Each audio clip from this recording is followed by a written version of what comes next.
George Osborn Rudkin, a 20th Century Gentleman, written by George Osborn Rudkin. Introduction. I thought that I would record some of my thoughts and observations accumulated over my span of 84-plus years that span the greater part of the 20th century.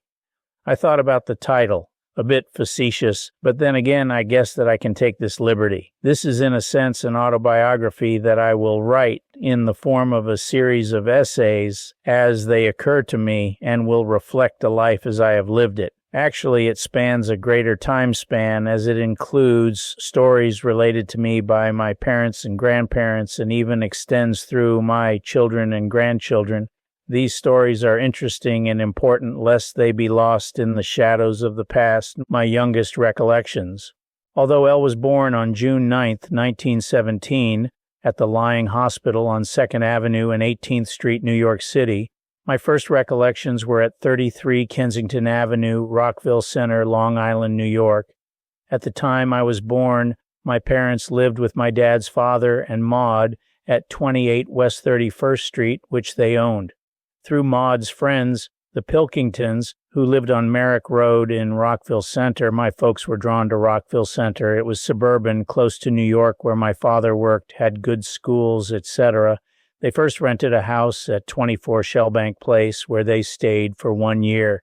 Then they bought the home at 33 Kensington Avenue for $7,000, a lot in those days of the 1920s. My mother's parents gave my parents $3,000 to make the down payment. Helping out our children has been a family tradition. We have pictures of 33 Kensington as it was originally, as I remember it, with broad porches on the front and side, a kitchen with a coal stove for cooking, a dining room with a large fireplace, living room with broad shelves about a foot from the ceiling on which my father placed a series of odd china plates, 4 bedrooms upstairs, a library to the right of the entrance hall, 1 bathroom upstairs, a back porch where we had an icebox and an outside bathroom, unheated, off the back porch. In the cellar there was a coal-fired furnace and a coal bin. Later, I was taught to take care of the furnace in a large yard, about 100 feet by 150 feet. Oh yes, a chicken coop. By the way, it was the only house on the block except on Merrick Road. There was a garage called Moore's Garage. The garage was on the other side of Merrick Road. They had a general store on our side of the block, southeast corner of Merrick and Kensington, in which they had penny candies. Of course I remember that. My life seemed to revolve around this house together with my father's father and Aunt Maud, my dad's sister, one rather small family together with its squabbles and good times. I can date this period because my grandfather, George Washington Rudkin, who died on April 30th, 1923, when Elle was 5 years old. I have few memories during this period. I remember my grandfather holding me on his lap and showing me all his curios in his glass-topped Hepplewhite curio table, metals, semi-precious stones, petrified wood, petrified trilobites, and many other things. I probably saw these 100 times, one of my favorite memories. I had few friends as we lived in an isolated area for that time. I played with Eddie Eppig, who lived about 6 blocks away and whose parents my folks knew. Once in a while, my mother's cousin, Herzog, he was Uncle Herzog, I never recollected his first name, brought cutout and paste books for me as he worked for a bookstore. My Uncle Will, my father's brother, also visited. Aunt Maud often read to me. It seems that my mother was always cooking. I would walk to Moore's Garage to buy penny candy. They had a little girl about my age, Catherine Moore, with whom I played a bit. That ended when they accused me of stealing some penny candy to my mother, who marched me to the store, and we denied everything. To my knowledge, I never took the candy. One of my early recollections was my mother driving us to Long Beach, where we would go swimming. We had a bathhouse in the Rivera Baths, about 1 block west of the continuation of Long Beach Road, over the Long Beach Bridge and straight down to the beach. As we were driving, about 5 miles, we would pull up to a stoplight, and myself and my 2 brothers, I was 9, Dick was 6, and Bob was 4, would all 3 pop up on the back seat and all in unison thumb our noses, meaning kiss my ass, at the driver behind. We loved the reaction from amusement to downright anger. The last was the best. Of course, my mother or dad were mortified and would reprimand us. So many stories about the beach we'll discuss separately. One day my mother took me to my mother's grandparents in Brooklyn. On returning a few days later, my father told me that my grandfather had died. I threw myself on his bed and cried. My father consoled me, and then things seemed to return to normal. I guess I grew up a little after April 30th, 1923, as I shortly started grammar school at St. Agnes Catholic School in Rockville Center, the grammar school years. St. Agnes was about a mile in town from where we lived. In the first grade, I walked this mile across several highways and numerous streets and back. At this time, we did not own a car. My father worked in New York City. What I can't get over even now is the degree of liberty that was expected of such a young child to walk this distance. Yet I did. In this first grade, while crossing Merrick Road, I was struck by a taxicab, knocked unconscious, broke my collarbone, and woke up in bed at home. They kept me at home for several weeks until my arm was out of the sling. Then they decided to buy a car, an open-top Dodge touring car with a canvas top, for my mother to drive me to school. The family increased with my brother Dick, born March 5, 1923, and my brother Bob, born September 15, 1924. My mother's parents now moved in with us, together with Lumpy, their Boston Bulldog, and we were a happy family. At St. Agnes, I was a pretty good student, always scoring above 90 in the New York State region examinations, except in English. I moved from grade to grade through the 8th when I graduated. We had a graduation play where we all sang Longfellow's Excelsior. There were a few memorable incidents like playing marbles in the springtime, having jelly bean fights in the classroom during lunchtime. The floor was literally covered an inch deep to the dismay of the nun who made us clean it up. It was such fun, and having my blowgun disappear up my sleeve, huge sleeves that always contained a variety of things, of a passing nun. I used it to spray black licorice candy at white-shirted friends. Rather than pass on directly to high school, I thought that I would spend some time on the family. My mother and her recollections, my mother's age was eternally addressed with humor. In all my years, she would never tell her age. Even my father said he didn't know. I think he did, but such was my mother's powerful personality, he didn't dare. A joke, of course. Actually, once he told me towards the end of his life that my mother was about 2 years older than himself. That would make her birth date August 15th, 1887. My mother was born in Berlin, Germany, and emigrated at age 5 to the United States. More about that later. She was fun, had her own opinions, was testy, a good cook, loving, a fighter, and a good mother for all 3 boys. She had slightly red hair. My father once in a while would call her Red. My mother spoke perfect German. It was her native language that was spoken to her by her parents at home almost exclusively.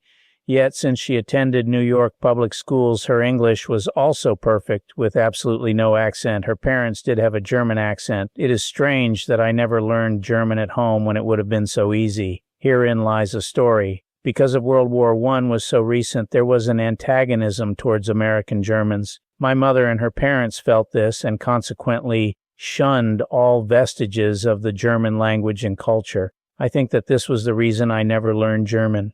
One day, my mother started to tell Helene and I, after we were married, about her youth. She spent at least 2 hours talking. She told how, when she was 16, she would spend her summers at her uncle's hotel in Newark, New Jersey. She would leave her home in the East Village on a bike, cross town, take a ferry, and then on to her uncle's.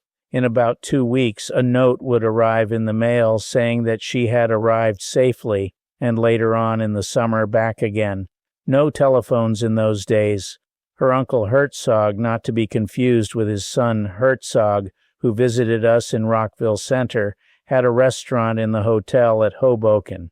He also owned a restaurant in Harlem. My mother said he bragged about how he would take the scraps of steak from the Hoboken restaurant and send them to Harlem, where the customers thought that this was the best chopped meat ever. Since my mother's parents ran a rooming house, my mother ran into midgets from the circus, the conductor of the New York Philharmonic, and lots of theatrical people. In the East Village, my mother's family had joined the Lutheran Church. Together with other churches, they arranged a pleasure day trip on the boat, the General Slocum, up the Hudson River. My mother was not allowed to go. She was really disappointed. But the boat caught on fire and 1,100 people were killed, devastating the whole community. There is a cemetery in Queens that has a memorial to those killed on the General Slocum. We used to drive past it on our way to New York City, and my father pointed it out. Had my mother gone, I'd probably not be here today. Later, when my mother was in her 20s, they moved to a house on 13th Street, a few doors off 7th Avenue between 6th and 7th on the east side of the street. They again ran a rooming house there. It was hard work, with my grandmother providing maid services and my grandfather providing fix-up, tending the furnace, etc. They always rented their rooming houses. My mother met my father through a friend, Harry Brown. They were married in 1912 at St. Francis Church on 33rd Street, New York City, off 7th Avenue. They were a great couple and loved each other dearly. They were married 53 years. My father loved to tell stories about my mother, like the time at Shellbank Place when a Jewish itinerant dealer knocked at the door selling brooms, and when my mother refused, he said something rather uncomplimentary about my mother in Yiddish. Since my mother understood German, and Yiddish is sort of a low-grade German she understood, whereby my mother took up a handy broom and beat him all the way to the curb. On another occasion, my father forgot my mother's birthday, whereupon she left the house in the morning, took the train to New York, and didn't come back until 9 p.m. that night. No dinner that night. When my brothers were in their teens, they often stayed out at night until after midnight. My mother waited for them and beat them with a broomstick as they came through the back kitchen door. They, of course, fended off the broomstick, laughing, and of course my mother started laughing. Of course she was also mad. There are so many stories to tell, but suffice it to now. My mother died in 1980 at age 92 and is buried in Woodlawn Cemetery. My mother's parents. My mother left a handwritten note putting down what she knew about her parents' genealogy. My mother's mother, my maternal grandmother, was baptized as a Lutheran at St. Andreas Church in Berlin. Her baptismal name was Augusta Hermione Agnes Schultz. However, the forename she used was Agnes. She married Henry Meinhard Gullhart in Berlin. Their only child was my mother. My mother's grandmother, on her mother's side, maiden name was Frederica Wilhelmina Augusta Wormstad. She married Carl Friedrich August Schultz. My mother's father worked in the Kaiser's household as a coachman, I guess a pretty good job at that time. My mother's father, Henry Meinhard Gullhart, came from a town in Upper Silesia towards the Polish border called Primkanau. My grandfather had what I judge a slightly oriental look with high cheekbones. I wonder if the Mongolian hordes may have penetrated this far. My mother's father, my grandfather, told me this once as he described his boyhood in the country, and when they moved to Berlin, how he saw a train for the first time and how scared he was. The reason they emigrated to the U.S. was the military system that required able-bodied citizens to serve 1 year in the Army every 5 years. First, the Herzogs emigrated in the 1880s, got jobs, and then sent money back to relatives to continue coming to the U.S. Then my mother's family came, followed by her father's mother. My grandfather was a bookbinder who never earned more than $16 a week. He worked in a partnership firm that in turn worked for the New York Public Library. He often showed me the tools of his trade for working leather, polishing gold leaf on the edges of a book, etc. My grandmother could have nearly killed him when at age 50 he decided to quit, retire, and give the business to his partner. As it was, my grandparents always ran a rooming house to supplement their income.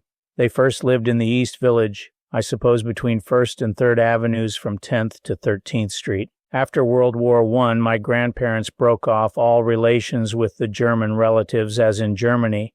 After the war, things were so desperate that the German relatives were constantly asking for money. My mother's parents could not do this on a very modest income. My grandfather's mother lived to be 98, was blind the last few years. I never saw her. I think she lived in Brooklyn. After my father's father died in 1923, my mother's parents moved in with us at 33 Kensington. It was great. I walked with the dog, played with him. In the summer, I would go with my grandfather across Long Beach Road where they had a farm, break off a few ears of calm for dinner. We borrowed it, not stole. My grandmother was always baking cakes, so good. She was a great help to my mother, especially with the new babies, who I never really felt close to at that young age. When I was a teenager, my grandparents decided to move to Brooklyn, 40 Halsey Street. I remember my mother being crestfallen and cried when they left. I saw them often at 40 Halsey Street when I attended St. Francis College, about 2 subway stops away. More later. My grandmother died of mumps at age 73. My grandfather died when he was visiting us of kidney problems at age 84. Their cremated remains are buried at the Rudkin family plot in Woodlawn, as is my mother and father, my father and his close relatives.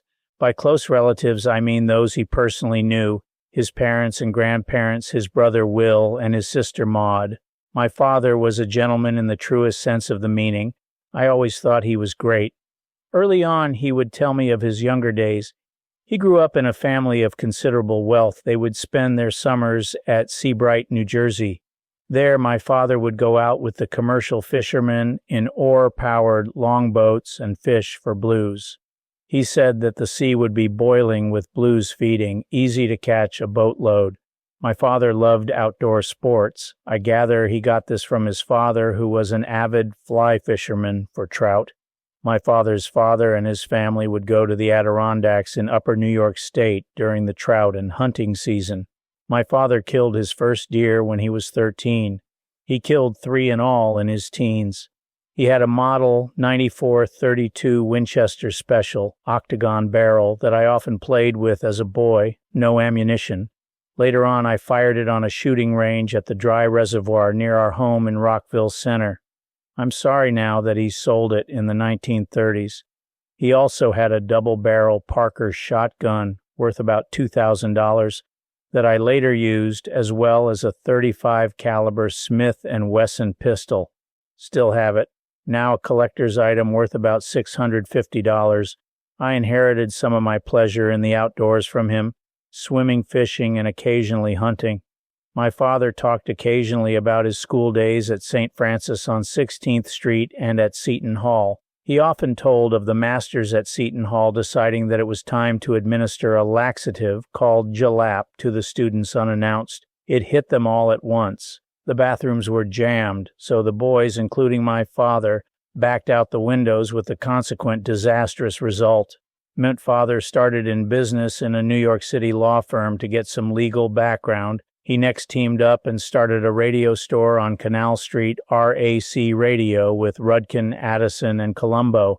This lasted only a few years until he found that his partners were robbing the till. After that, he started G. Rudkin Machine Parts that made sewing machine parts for the trade in New York City. He continued this for the rest of his life, branching out into airplane parts and slicing machine parts. He earned about $5,000 a year out of this business, certainly enough to support a family in those days. In particular, I can remember during World War I, helping him drill airplane gas tank parts, thread them on a drill press in our cellar. He made a lot of money during these days. I remember driving parts around to get them heat-treated, to harden them with molten cyanide, then taking them to the grinders to finish them to a tolerance of 1/10,000th of an inch. That is where my father provided a complicated service and made at least 100% profit. He had a philosophy that if the next guy took business away from him, he, the other guy, would have to work twice as hard. There is a funny story here. My father really never trusted banks. He said that as a young man he had about $200 in the Bank of the United States. With a name like that, who would expect that it would go belly up, as it did? During the war years, he was making so much money that he stashed upwards of $16,000 in a metal box that he and I buried in a crawl space in 33 Kensington. That would be equivalent to over $300,000 today. He used some of this to buy a new home on 5 Lowell Court for $7,000, sold $25,000, and later the Hempstead House, bought $35,000 and sold $65,000. He made money on houses when he sold them. We as a family always made money on real estate, never in the stock market. There is a lesson here. My father never talked much about his mother except that she died young in her 50s in 1910 of heart failure, Aunt Maud didn't either. Aunt Maud had a marvelous youth, spending summers in England, a time that she would refer to often. She was engaged to a Wall Street broker who my father said was a really nice chap, but he was arrested for embezzlement and her father broke up the engagement. Later, she met a Daniel Singer related to the Singer sewing machine fortune. He was a drunk who beat her. The marriage lasted 2 weeks. Maud never remarried and lived a long time with us. She had a gentleman friend, Jack Monahan, a nice guy, but he died in the 1930s. I loved her. She died in the early 40s and is buried at Woodlawn. My Uncle Will was the family ne'er-do-well. He was educated in France, spoke French fluently, was a great storyteller about his war experiences. He joined the French army and drove an ambulance. His father tried to set him up in the antique business on 4th Avenue, New York City, and in Newport, Rhode Island, the center of the then high society, but it never took hold. He drifted ultimately to St. Petersburg, Florida, where with his second wife he tried his hand in real estate. We visited him in St. Petersburg in 1928. That is where my brother Bob, about 4 at the time, tried to pet a 3-foot alligator tethered in the next yard and almost lost his thumb. Fortunately, it was only bloodied, but the teeth marks were there. Will was supported by the house that my father owned with Maud, 130 East 31st Street. Will's father disinherited him when he died. My father often said that Maud and Will grew up when the family money was still intact, but their fortune declined when he came along. My father's father owned the firm of William Rudkin and Sons, a firm that manufactured essences for the beverages and liquor industry. My father said that he took home $25,000 a year. This is equivalent to $600,000 today in purchasing power. He also invested in Brooklyn real estate very successfully, however lost a lot in New York real estate in the Depression of 1908. Before that, he literally gave the business to one of his employees, as he was a teetotaler and hated the liquor business. My father claimed that this was a big mistake, as he had alcohol licenses that were extremely valuable during Prohibition and made a lot of money for his former employee. You know, when I knew him, he was old, nice, and loving. Some of the literature, labels, and recipe books are in the 1867 box labeled WR in my living room. There are now many multi-million-dollar firms in this business now. Chris and I attended such a meeting of these firms in Philadelphia out of interest. However, new technology has taken over to a large extent in the last 100 years. The old recipe books make interesting reading now. Looking back over my father's parental family, I think that they were somewhat a dysfunctional family that made bad decisions at critical times with consequences that they had to live with and cope with the best way they could. My grandfather, not continuing in the business, retiring at 50, had long-term bad results. The lack of a driving force towards education, only a half-hearted acknowledgement, and some bad marriages, in the case of Maud and Will, may finally be changing in my generation. Vigilance is always in order. Religion, a very complicated subject. My mother was Lutheran, my father Roman Catholic. Neither formally attended church, but each had a faith that was evident. It was my mother who taught us our catechism and saw that we attended Catholic schools and went to Mass every Sunday. Of course, my father supported her and would attend Easter and Christmas Mass. I used to secretly be amused as he wove a $5 and placed it on the plate. That was a lot of money in those days when my mother said that she fed the family on $1 a day. The background in the Catholic religion was ever present. My father would say at bedtime to say my prayers. He attended St. Francis Prep School on 16th Street and then went to Seton Hall in New Jersey before he entered the business world.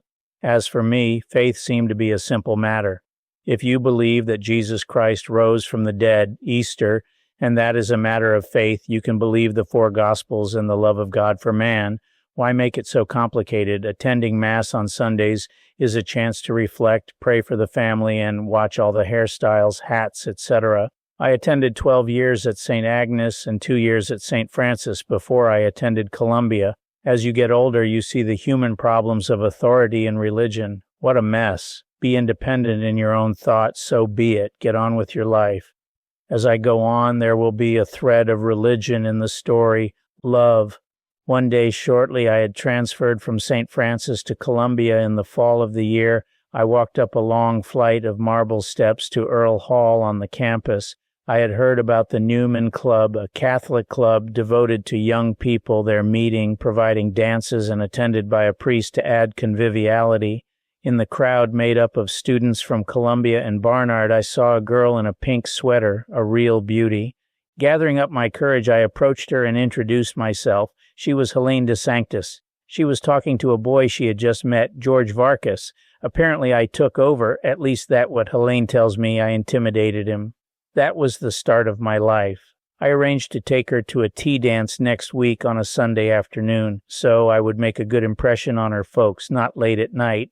I met her folks. Remember that Helene had just turned 17, I was 23. You can imagine the reaction I can at 84 now if a 23-year-old man tried to date my 17-year-old daughter. Her father was a little nonplussed. More dates followed with dances at the major New York hotels. My father gave me $10 a week for living expenses. I was frugal during the week so that I could take Helene to dinner and dancing. We heard all the great orchestras and bands for about $8, including tip. We literally went to every show on Broadway, about $1.50 to $2 then, Radio City Music Hall at Christmas. What a great place New York is. In the courtship years, we exchanged many love letters, always on blue stationery. Years later, Helene said that our secrets were ours only and burned them. I agree, but look back on those years as some of the most pleasant in my life. Our wedding day. We were married on June 23, 1945 at the Ladies' Chapel, St. Patrick's Cathedral on 5th Avenue and 51st Street in New York City. It was, weather-wise, a beautiful day. Our wedding album of pictures will tell a lot of that day. Then on to the Waldorf Astoria, where we had lunch and a party of about 125 guests. There was the Eagle Ice sculpture, dancing, speeches, and lots of relatives, a great gathering. Then on to Boston, then by bus to Lake Mouselook, Magundick, and Central Maine for fishing, good food, and a roaring fire early in the morning, prepared by one of the attendants who came in to start the fire at about 7 a.m. while we were still in bed. We had an Indian guide. One day, while fishing, I caught his neck with the hook of my fly. He calmly plucked it out. His neck was like leather, without a murmur. We saw beautiful fields of wildflowers in Maine. A nice stay, but eager to get back to New York, the first year of our married life. Helene had taken a job at Teachers College, a division of Columbia University, on 120th Street to help support us, as I was still at Columbia Grad School getting my Ph.D., lots of visiting with family. Then Mary was born on May 23, 1946. What a great event. We lived then in an apartment at 120 West 19th Street between Broadway and Morningside Heights. It was modestly furnished with some wedding gifts we had received. We did go out and buy a sectional couch and some odd pieces of furniture. Butler Hall, a resident hotel with a great restaurant on top where we often went, was across the street on the corner of Morningside Heights. One night we were listening in bed to the Joe Louis and Max Schmeling fight on the radio, and when Joe Louis won by knocking out Max Schmeling, a roar went up in the whole of Harlem below Morningside Heights. It really startled us, but so typical of New York. What a joy Mary was, a beautiful baby, whom I loved to walk at night to put her to sleep, but she screamed as soon as I put her down. This was not wise, my walking her, as we found out by reading the book by Dr. Spock. We wore out the pages of Dr. Spock. Christy came along, a fun-loving child who provided us with many laughs, then Noreen, impish and saucy even today, Amy, who said, "Why shouldn't everyone love me because I love everyone?" And Jory with his teenage sisters doting on him, ever wondrous about dinosaurs. What a wonderful family, so proud of them and Helene, a wonderful mother. If anything, we brought you up to be kind and loving. I wish that I could have brought you up to be more self-seeking, as the world can be cruel and all of you have suffered some knocks. Money and investments. What a necessary and boring subject. A few principles. 1. Beware corruption at the top. 2. Helene has a much better sense for it than I. I trust her judgment. 3. Plan years ahead. 4. Prepare for retirement. Financially, these can be difficult years. 5. Cut losses when they reach 10%. 1. Corruption at the top. Always the biggest thievery is at the top. Politicians, heads of corporations, some are outright criminals. However, they are usually in the minority. The reason I mention this is that the stock market is a predictor, with losses of stock value approaching zero in most cases by declaring bankruptcy. That is the reason of always getting out with a loss of about 10%. 2. Helene's judgment. I have in numerous occasions had little disputes on financial matters. I have found her judgment to be conservative, fair, and understanding. What I am getting at is trust and discuss financial matters with those close to you. Joint decisions are the wiser. 3rd and 4th, planning long term. Certain positions may vary temporarily, but if you have done your homework, stay with it. For example, your home is one of your best investments. Location, location, location. Even if you have to pay more than you think you can afford, in my experience with normal inflation, you will be able to afford it. Helene's father bought 78 West 12th Street in the 1920s for $49,000. About 70 years later, in 1993, we sold it for $1,250,000. I have sold at a profit every home I ever owned. Ginny Johnson's father worked for Standard Oil, now Esso. He accumulated in his lifetime probably $50,000 in Esso stock in the 1940s to 60s. Johnny told me that today it is worth over $1 million. The power of inflation to some extent, at least it keeps up with the times. 5. Cut losses at 10%. In my own personal situation, I did one of the most stupid things in not cutting losses in 1970 and again in 2000. I knew better. I am telling you this for you to be ever vigilant. In 1970, I had about $100,000 in a deferred compensation plan. It was invested in a mutual fund. The oil crisis, fueled by OPEC, caused a recession, and the value of my mutual fund fell to $50,000. I got out at this point. It eventually took 12 to 15 years to fully recover. The only saving feature is that, because of inflation, interest rates dramatically rose, and ICI, probably in need of money, instituted a plan whereby you invested, plus monthly contributions, in an ICI money market fund at a guaranteed 15.5% for as long as you left it in. The net result was that when I retired in 1980, I had $250,000. I took out a lump sum of $100,000 to reduce debts. $150,000 in this fund, still invested at 15.5%. After I retired, and because my living expenses were high, I was still sending Jory to college and medical school. I was able to take out $25,000 a year, in addition to SS and ICI pension. This lasted 12 years. I was happy to be able to pay for all Jory's medical school expenses so that he could start his career debt-free. The stock market, because this part of investing has become so important. Perhaps my experiences may be instructive, particularly where I violated some of the well-known principles. My father never invested in the stock market. My first efforts were when I became familiar with Aunt Maud's finances. Over a long lifetime working mainly for Gimbel's department store, 33rd Street and 6th Avenue, as a comparison shopper. She had saved up about $30,000 for her retirement. Now me, with all the confidence of youth, invested her savings as follows: $10,000 in American Tel and Tel, $10,000 in IBM, and $10,000 in American Home Products. I was working for Pfizer at the time. Very conservative investments at that time, especially as I was trusted with someone else's money. In the 10 years before she died, this grew to about $90,000, and she left it to we three brothers, $30,000 each. My first success, however, a false sense of confidence. I used this over 15 years to help send all my girls to college. In the next 20 years, I didn't do much in the stock market as I never had any surplus money. Raising a family took priority. I made a few attempts but always lost money. I invested $3,000 in a little-known company that was recommended by a stockbroker. In 1 year, it went into bankruptcy. I lost it all. I have never had much luck with brokers. In another foray, I invested $2,000 in Brunswick Balk, the bowling ball industry.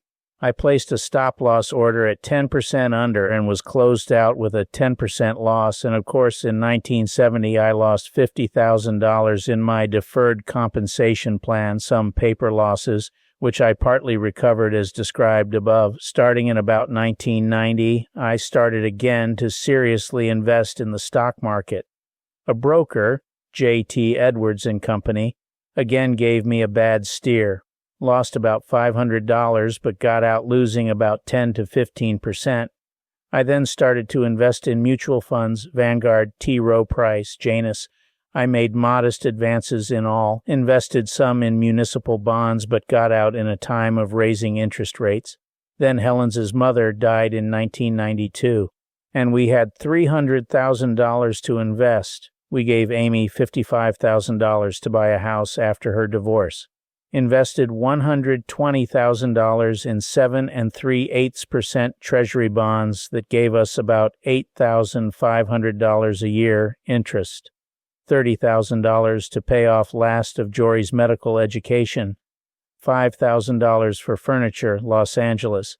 Then made $500 in Level 3, an optical fiber company. Then I did a stupid thing. The $55,000 I had invested in Janus mutual funds lost $30,000 in the stock market debacle of year 2000 and lost $3,000 in Fidelity Select Biotechnology. Still hold it. These may come back over the next 5 to 10 years, but we have lost the interest. We have learned something as we now have the rest of our money in fixed income securities, about $100,000, MBNA CDs at now the low interest rate of 4.6%. In the last 10 years, our home, 506 Dunbarton Court, Chadds Ford, Pennsylvania, has increased in value about $10,000. Real estate has never failed us. We are now invested $15,400 in Duff Phelps Utilities, 89% utilities, 10% rights. This pays about 7% interest on $11 per share purchase price. I have elected a dividend reinvestment plan that will give double the current shares, 2,800 shares, in 10 years. As long as they pay 7%, the price will be stable, may fluctuate down with rising interest rates. It seems to be an excellent managed company. As I look back where I have made mistakes, never trust a broker without doing your own homework. Always get out when your loss equals 10%. Real estate is good. The New York Public Library and genealogy. We spent the day in New York with Chris, September 14th, 2001. She wanted to show us the new renovation of the public reading room. It was very impressive with restored paintings on the walls. I took this opportunity to look into the family history room, room 121, to look up William Philby's book, Passenger and Immigration Lists, a Bibliography, 1538 to 1900. This is a multi-volume series. Under Osborn there were about 75 listings, most after 1700, however, few from Massachusetts in the early 1600s. There was a Richard Osborn, 1634, in Barbados, a John Osborn, 1639, to Weymouth, Mass. This was cross-referenced to a book called The First Settlers to New England by John Farmer. There were several references to Samuel Osborn, but mostly to other regions outside New England and after 1700. I will recheck Farmer's book in the Winter Third Library. I seem to get a better lineage from the Latter-day Saints genealogy lists. We spent a pleasant day in New York window shopping on Fifth Avenue and dining at Le Bon Soup on 54th Street, Fort Totten. I read an article in the New York Times Sunday, December 13, 2001, about Fort Totten, a small island fort in New York Bay. This recalled an incident when I was about 6 years old that I haven't thought about for 50 years. What a strange thing memory is, that you can easily forget trivia but can remember an isolated incident so long ago. My father had a friend, a Colonel Lang, in the active military, who invited us to a mock battle on Fort Totten. My father often related how in the midst of the battle I was on the battlefield picking up clips, 5.30.06 cartridges to a clip, of these blank cartridges, at least a dozen. This was just before the 4th of July. Anyway, Colonel Lang lent us an infantry rifle, Springfield 30.06, to fire off the blank cartridges. We did and had a lot of fun. Of course, we returned the rifle. 9/11, September 11th, 2001, a day that will live in infamy. What a shock to see on television the collapse of the two World Trade Center buildings in Lower Manhattan on 9/11. Over 3,000 people died in this terrorism act perpetrated by a Muslim terrorist group operating out of Afghanistan.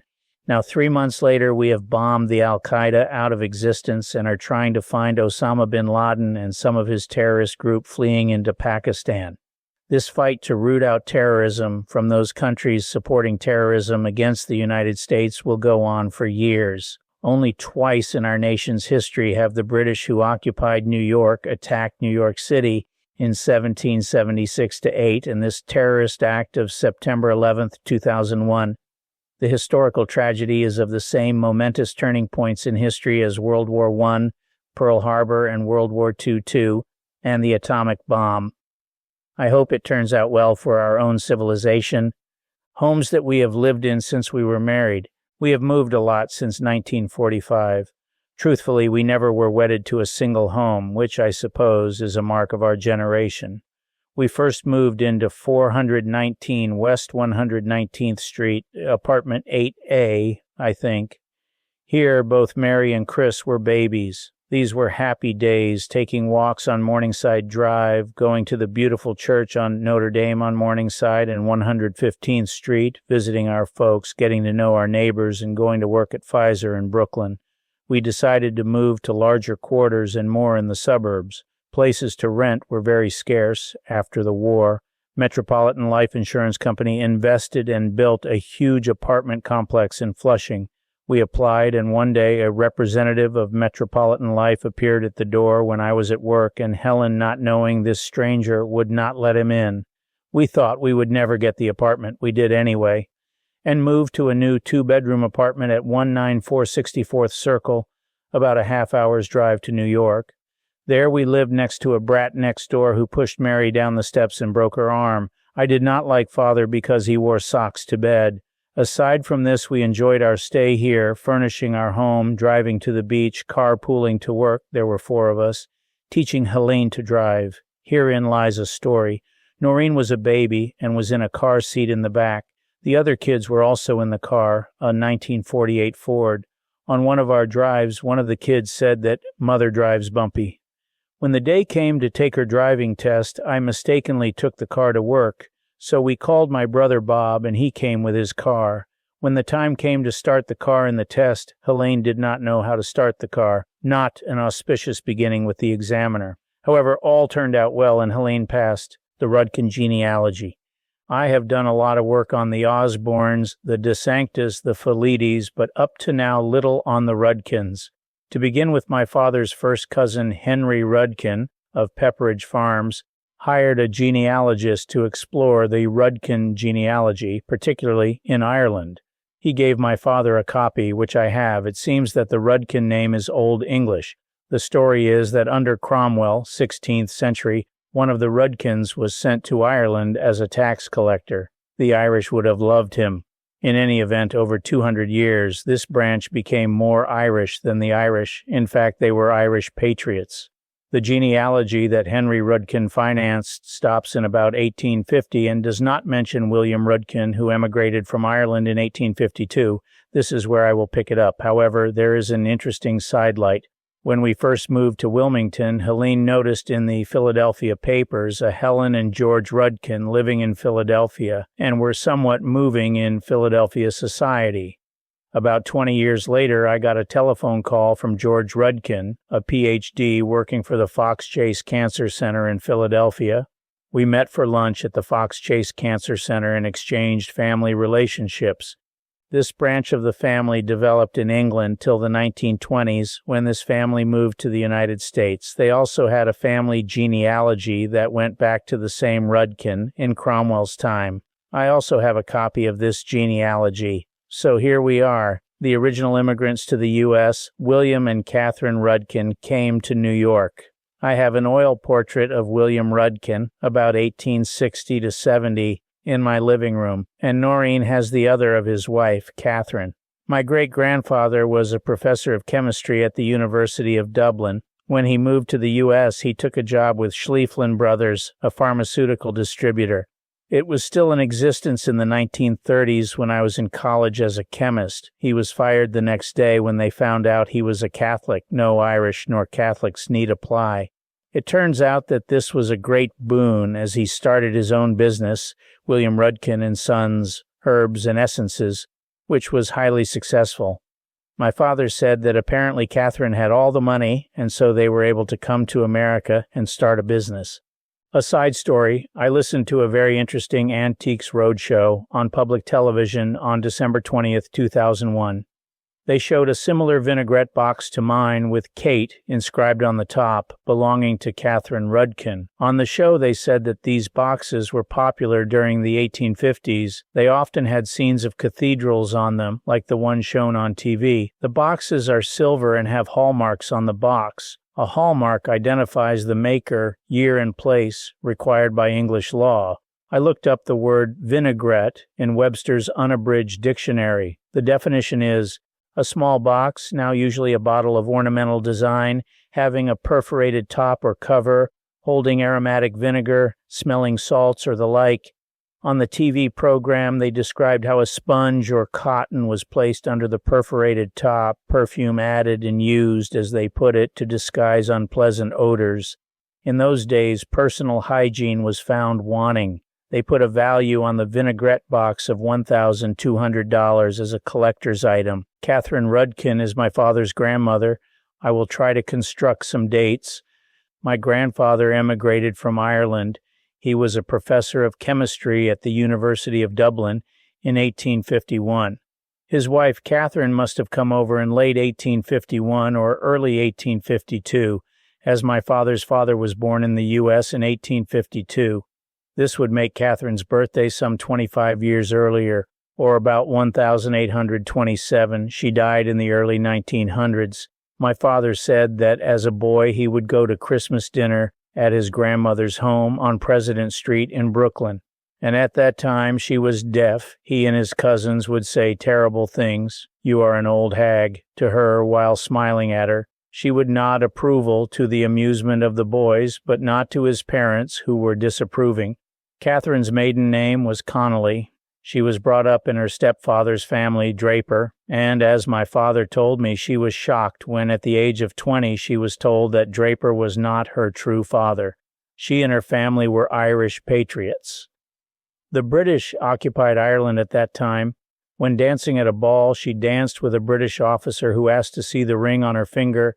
She took it off, and when he saw that it was an Irish patriot ring, he crushed it underfoot. This ring was a family heirloom, and I saw it in my father's mementos. I do not know where it is now.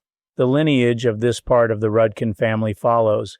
Catherine Connolly, Draper, married William Rudkin in Ireland.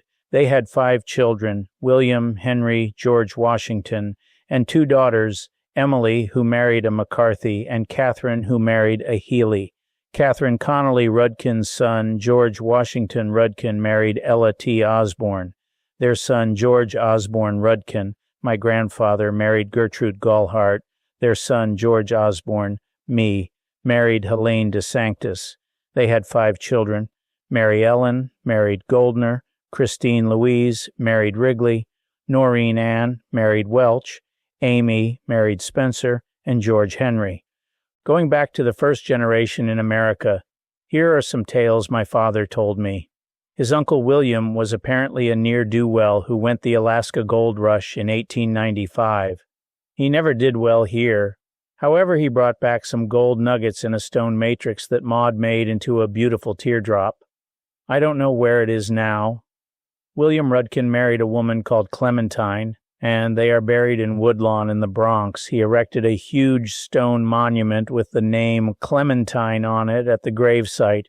The second son, Henry, I suppose worked in the family business. His son Henry married Margaret Fogarty, who founded Pepperidge Farms Bread and authored a cookbook that in the index describes the Irish side of the family. They later sold the business for $28 million in a foundation to Campbell Soups in Philadelphia. This Henry and Margaret Rudkin lived in Fairfield, Connecticut. He was a broker on Wall Street. They had 3 sons about my age, who we never met but met people over the years who knew them. Henry had two sisters, Catherine Rudkin, who never married, and Adrian Vanderbilt. Maud would see them once in a while. My father was never particularly close to his cousin Henry. In fact, once they came into the Pepperidge farm fortune, my father lent him an old Irish silver spoon with the family crest on it, a clenched fist for him to copy on his own flatware service. After several years, my father asked for it back, and Henry was incensed and said he never borrowed it. My father didn't care that much, but however, never saw Henry again. The final contact was at Maud's wake when Henry paid his respects. My brother Dick was there. The third son was my grandfather, George Washington Rudkin.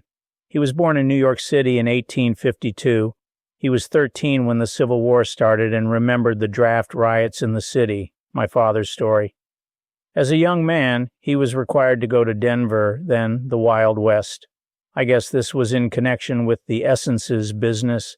Anyway, he told of sleeping on the floor with 20 other men with a pistol under his pillow. My father told stories of going to the factory on Pearl Street to carry messages to the workmen, all Irish, or to collect rents from them, living in apartment houses that he owned. In collecting rents, there was always a tale of woe from the tenants about how poor the relatives back home in Ireland were, and about the same cow dying more than once. His wife died of heart problems in 1910. As I mentioned before, he never liked his own father's business and gave it to one of his employees, a huge mistake. He turned to collecting antiques in Europe to supply Will's two stores in Newport and 4th Avenue in New York City.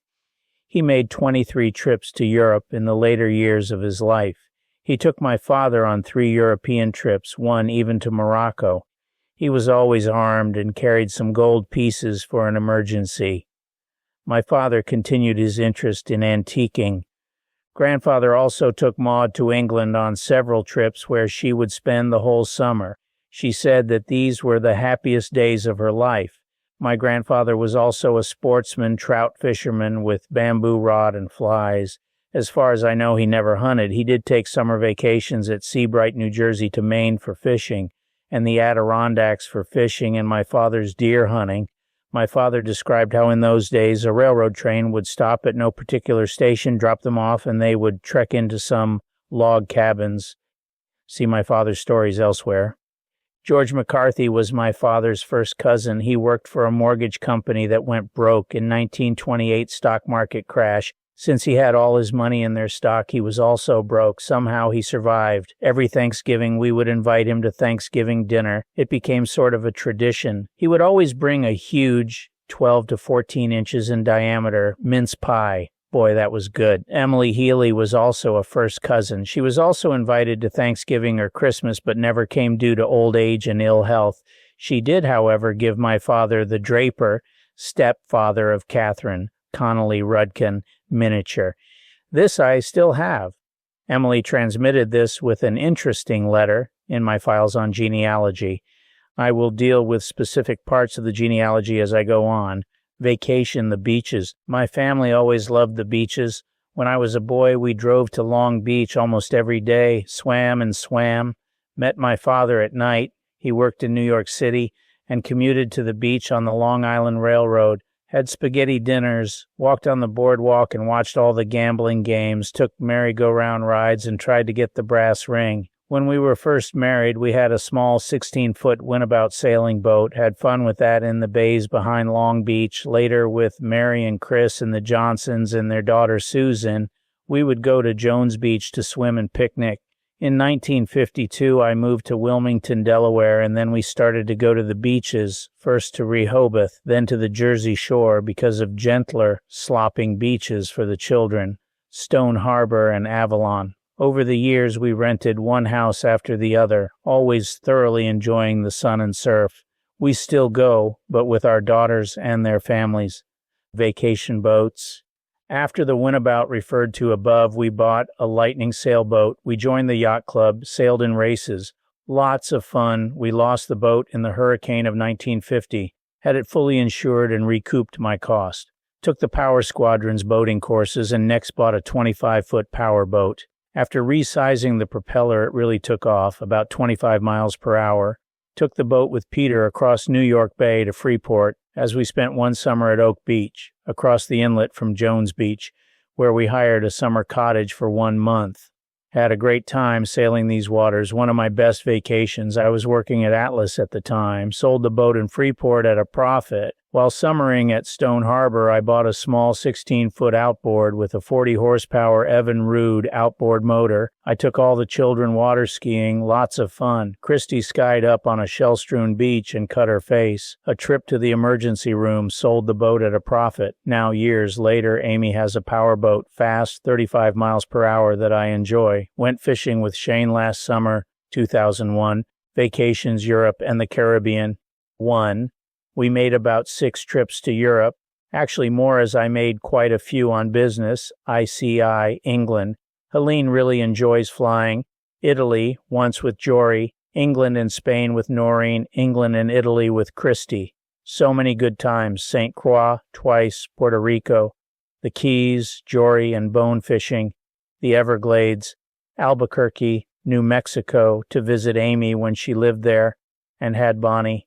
Taos, skiing with Jory and PB, Weymouth. The Poconos, where Noreen and Eddie have a summer home. Boston, Los Angeles, where Jory now lives. Montreal and Quebec, Canada, Nova Scotia, New Brunswick, and of course, Stone Harbor and Avalon. Vacations, Stone Harbor and Avalon. When we first moved to Wilmington in 1955, we took a few vacations at Rehoboth, Delaware. The beach here was severely sloping into deep water in about 15 feet. This presented a hazard to my young children, and by hearsay I found out that on the South Jersey shore the beach gently sloped. So after one sojourn at Shelter Island, where Peter, Helene's brother, now lives, we started to rent cottages in Stone Harbor or Avalon right next to each other on the same island for some 50 years. What pleasant vacations, swimming, walking on the beach, boating, fishing trips on party boats, crabbing in the back bay, movies at night, shopping on 94th Street, and so many nice things. How the children loved it, and even today they take their children to Stone Harbor and Avalon. Christmas present. Here it is the day after Christmas year 2001, spending a relaxing day after a strenuous few days preparing for the holiday. Went to the 4 p.m. Mass at St. Joseph's on Christmas Eve. On Christmas Day, we spoke by phone to Jory and Mary as they would not be with us this day. The temperature is in the low 30s, and Jory said it was 75 in Los Angeles. He was going walking on the beach and then to a party with Jennifer. We have not met her, but Helene said that if he really liked her to get married, Mary was home with her family. They were cooking a fillet of beef. This is not a happy Christmas for Mary, as she will be leaving the house she loves. Some trouble with Emily and Chip, and her bid for a new home is in limbo. Some Christmases are not happy. In our household, we were having 14 for dinner, Noreen and her family, including Rich, her daughter's new husband, Amy and her family. Chris and Clint and us had to put 2 leaves the dining room table to seat that gang. We had a honey spiral cut ham and roast beef and lots of goodies. Roast potatoes, pineapple pudding, salad, string beans, and, for dessert, Christie's trifle, and Noreen's cookies, many varieties, gingerbread men, macaroons, coffee, and chocolates. The talk around the table was spirited, with Clint and Connor regaling all with their stories. What a great family, with all our troubles and successes. I always love Christmas time, with the beautiful music and stories Christmas past. My recollections of Christmas past go back to my childhood at 33 Kensington in Rockville Center, N1I. We always had a 6 to 7 foot tree decorated with ornaments from my dad's childhood. Heavy glass golden balls, glass hanging grapes, tinsel, different colored ornaments. My mother usually dressed the tree. I remember one Christmas how I wanted a bike, and when I came down the stairs how crestfallen I was when I didn't see it. Suddenly, my father took me behind the tree. What joy! There it was, wrote it on Christmas Day. Boy, was it cold. Another Christmas Day, my father bought a set of Lionel Railroad trains. It was all around the tree. We set it up each Christmas for many years afterwards, for many years with my brothers Dick and Bob. We looked forward to many a pleasant Christmas. Not the least was the Christmas dinners with roast beef, a tradition, red cabbage, peas, potatoes, and plum pudding with hard sauce. The family, including my father, went to Mass, and my father always gave $5 bill, equivalent to $100 today, on the plate with a flourish. Aunt Maud was usually with us. After we were married, a blend of new and old traditions gave joy to this most happy and holy of days. Now, as our children came along, each Christmas grew upon us. Helene always bought a new ornament for the tree: toy soldiers, Santa Claus, toy birds, golden balls, lights colored in white, dolls for each of the girls, doll clothes, electric trains for Jory, and so many items of clothing, Perugina candy, and of course the roast beef dinner with all the fixings. Many years of anticipation, joy, and good feelings. Thank God for such a wonderful family. The World Trade Terrorist disaster. On September 11th, 2001, 2 hijacked planes, fully loaded with fuel, flew into the 110-story twin World Trade Towers. They both burned and collapsed with a loss of life of 3,000 people. The terrorists were Muslim extremists under the leadership of Osama bin Laden in Afghanistan. A day in infamy, like the attack on Pearl Harbor in 1945 by the Japanese, which led to our participation in World War XI. This attack is a momentous event that shapes history, the effects of which will spread over 50 years.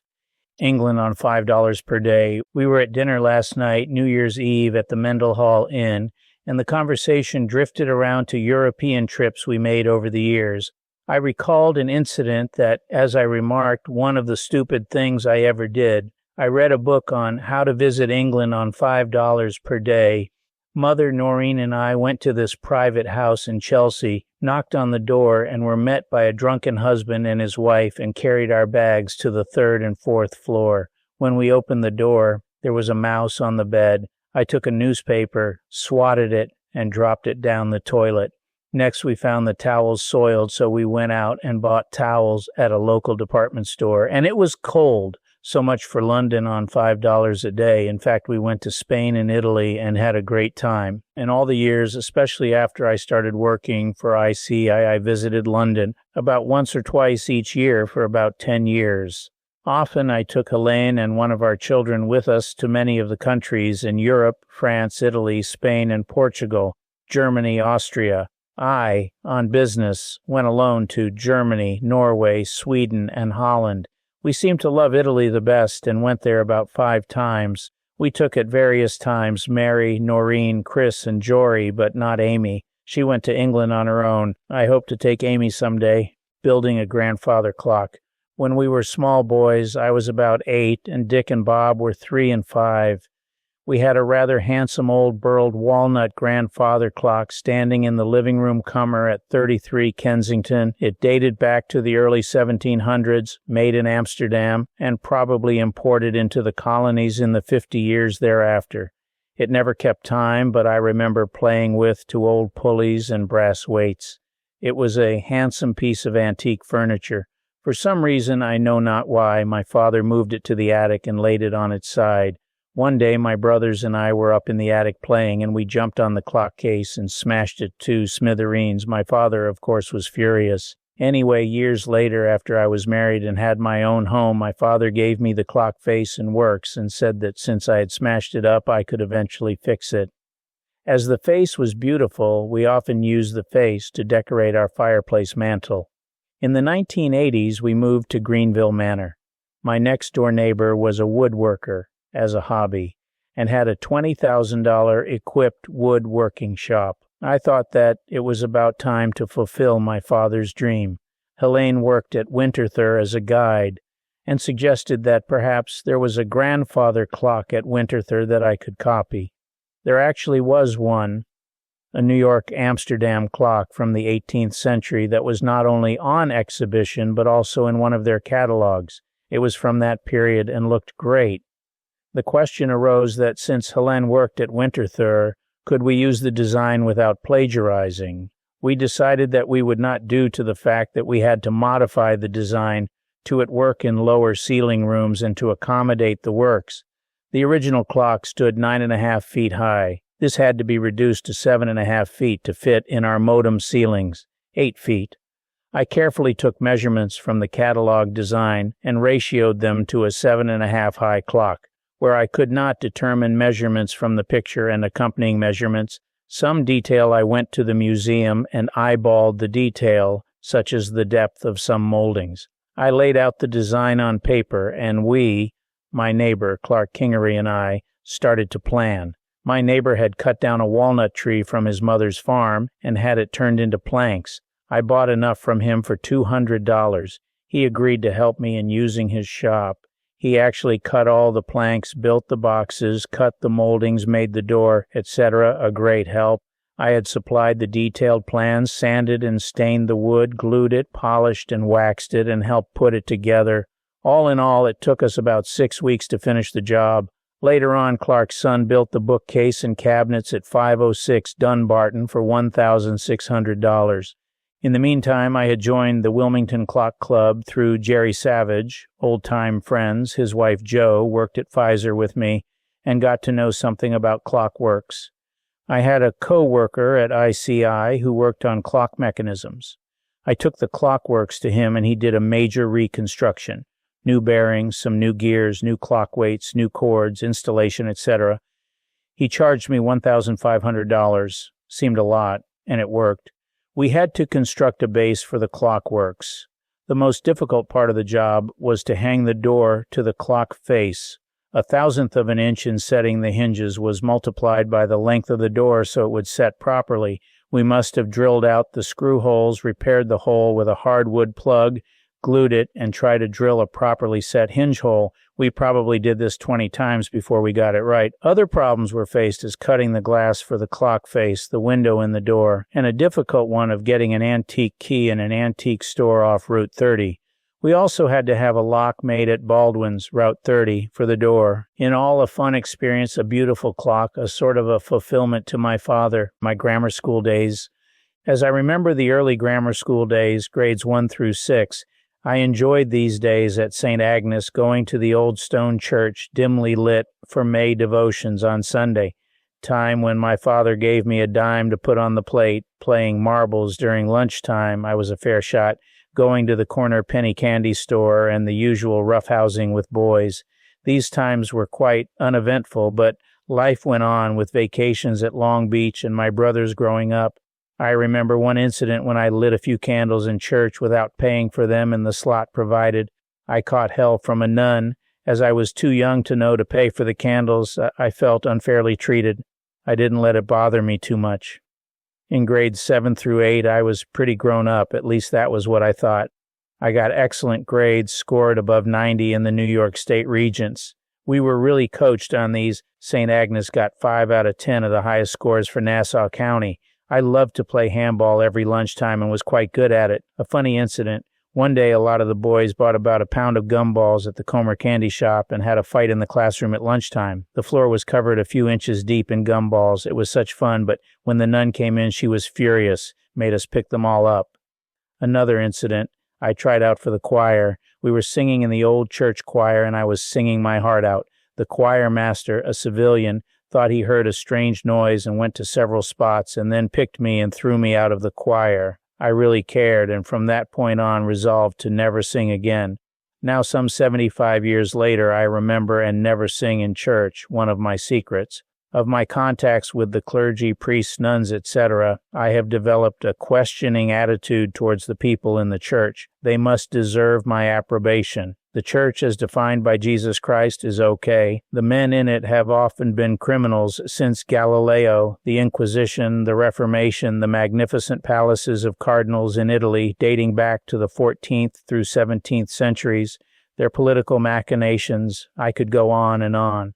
Still, the religion rings true as testified in spite of the men in it, its lasting 2,000 years, sustained by the faith of the common man. Enough said on this score. I graduated from St. Agnes, and we had a play in which we sung Sir Walter Raleigh's Excelsior. I think I faked it. The high school years. I went to St. Agnes High School, newly constructed several years ago. The summer before I had stepped on a broken milk bottle at Long Beach, cut the artery on the instep of my left foot, sewed up at Long Beach Hospital, and when I entered St. Agnes was on crutches. For about a month, Freddie Havenstreet carried my bags for about a month. He was a longtime friend from grammar school days. Again, played a lot of handball, got excellent marks, not particularly good at baseball or football, played backlot only. Another amusing incident, the smartest girl in the class was Kathleen Truve. In third year advanced algebra, one day we had a problem as a homework assignment. It was a most difficult problem. I worked on it over the weekend, probably spending about 6 hours until I realized that it was more a math problem in logic than easily solvable. The next Monday, no one had solved it except me, and I shared it with Kathleen. Of course, the nun called on Kathleen, who gave her the answer. To her credit, she said that George Rudkin had solved the problem. When I graduated from high school, I received the Rensselaer Gold Medal for mathematics. During this last year, we took college scholarship exams. I won a scholarship to St. Francis in Brooklyn and to Notre Dame. I chose St. Francis because it was closer to home and consequently less expensive. Remember, we were in the depths of depression in 1936. A classmate, the second best in math, received the Notre Dame scholarship after I gave it up and was really pleased. I do not remember his name. College years and an event that affected my life. The first 2 years at St. Francis were uneventful. I got up at 5:30 a.m., walked to the Long Island Railroad station, and took the train to the Flatbush station in Brooklyn and walked about a mile to St. Francis College on Butler Street. Classes ended about 3 p.m. and back home. College life was different. They called you Mr. Rudkin. We had a lot of religion and philosophy classes, a full dose, but they were quite good. We students would bat forth various philosophic concepts: good, evil, God, Kant, Hegel, St. Thomas Aquinas, logic, epistemology, and ethics, and of course chemistry, math, German, English, basketball games. St. Francis was one of the best teams in the metropolitan area. I used to go in Saturday nights to watch the games. I had a few good friends. Lester Wagner died in an auto crash after he graduated. The Murphy twins lived in the Rockaways on the beach, where I visited occasionally and swam. Leo Slamowitz, the only Jew in St. Francis, one of the nicest. Brother Leo was a great math teacher. I remember on one of his exams I got the highest score in the class, a 67. What's funny is that the lowest was a 5. We had a portly priest, Father Beck, a native German, as a German teacher. He was more of a philosopher, talked about young love, and as you get older, the best love. Taught a little German, but was best loved. On a few occasions, we would go downtown to Borough Hall, where the courthouses were, and sit in on some criminal cases. Very interesting. Sometimes a bit of humor crept into what was otherwise a sad commentary on the human condition. All in all, I have nothing but good memories of my years at St. Francis. One day I was helping my mother wash the kitchen floor and I spit up about a cup of blood. My mother and dad were horrified as they knew the implication. They accompanied me the next day to Dr. Wheelock, our family physician, who took x-rays and sputum tests and the results, tuberculosis. He recommended Nassau County Sanatorium at Bethpage near Hicksville. It was a free service provided by the state to control the disease. I won't go into all the medical details. Suffice it to say, I had pneumothorax to collapse the lung to close a cavity the size of an egg in the apex of my left lung. After a year, I went home only to catch cold and a relapse. Another year at the sanatorium. Dr. Furlong was my doctor, a Frenchman whose parents migrated to Mexico, then the United States. He was wonderful, gave good advice, and pulled me through. My mother and father visited me every day during my stay at the sanatorium. Great support. I am forever grateful. What happened in those lost 2 years? I read books, practically all on the New York Times list. Gibbon's Fall and Decline of the Roman Empire. Saw many people die, waste away. It was also referred to as consumption, and fall asleep. Agonies for their families, as many were young. A teenager who knew he was to die tried to sell me his stamp collection, but I refused, knowing that the stamps were licked and the germs, being long-lived, could infect others. The Murphy twins visited me, and I corresponded with them by letter, listened to the radio. A priest visited on Sundays, and so I got through it with a determination to gain back those 2 years by a superior education. My father influenced me to take up chemistry, as he said his father was involved in the chemistry of essences. I went on to get my Ph.D., the smartest thing I ever did, but that is another story. Columbia, the undergraduate and graduate years. In 1941, I entered Columbia University with no trouble. Tuition was $450 per semester. My father was prospering in the war effort and gave $10 per week for spending money. I was assigned 712 Hartley Hall as my residence hall and remained there through my graduate days. Early on, met Helen at Earl Hall, a few afternoon Sunday dances, and a growing love more later. Columbia was such a difference from St. Francis, a thrill always to walk up 116th Street from the Broadway IRT subway past Low Library and to 712 Hartley and classes. Great teachers, particularly in the core classes in contemporary civilization and humanities. These were the best, taught by great minds at that time. Chemistry, always an objective. Met Professor Nelson for the first time in organic chemistry, got A's. Graduated and on to graduate school. A year of graduate chemistry, started to make sense, got good marks. Started to go to all the Broadway plays with Helen, dances, lunches for 35 cents, subways were a nickel, dates at major hotels, nightclubs, all on $7.50 with tip for one night. Stork Club, football games at Harlem River Stadium. What a wonderful 3 years. The Navy's 90-day wonders marched on Southfield and then off to war. I was 4F due to my prior illness. These were the best of times and the worst of times. My graduate days were filled with hope and joy. Around me, some of my high school classmates were killed. Jack McKean. Friends of my brother's, many were killed. Helen's friends were killed. Dates of her girlfriends. My brother Bob was missing in action. We later found out that he was shot down in a P-51 over Stuttgart, parachuted to Earth. He was later, as a prisoner of war, returned after the end of the war. Dick was in constant danger, taking part in the air raids over the Palesti oil fields. From Bari, Italy, he returned safely. For my PhD thesis work, I chose Professor Nelson as my supervisor. He agreed. The subject was the respiratory enzymes and system in the respiration of the sweet potato. My Aunt Maud once asked me what the nature of my thesis was, and I told her how sweet potatoes breathe to make it simple. She responded, "Who cares if sweet potatoes breathe?" Actually, in those days, it was an important area of science. Consider, how does oxygen, inert by itself, go from the lungs to the lung tissue and then converted to an active form so that it can enter the chemical Krebs cycle by which the body converts food to heat and energy, muscular. In humans, it is accomplished by the enzyme in the lung tissue, cytochrome oxidase, acting on a substrate cytochrome C in which molecular oxygen is converted in active chemical form so that it can enter the vast number of oxidation reactions to convert sugar, starch, protein, and fat to life's needs. Since Professor Nelson was researching tyrosinase, generically polyphenol oxidase, in its basic reactions, he thought of, together with my inputs, that a study of polyphenol oxidase, which he previously, with other students, isolated from sweet potatoes, in the respiration of sweet potato tissues. This had never been done. Mr. Lewis, professor's lab assistant in preparing the enzyme, helped me.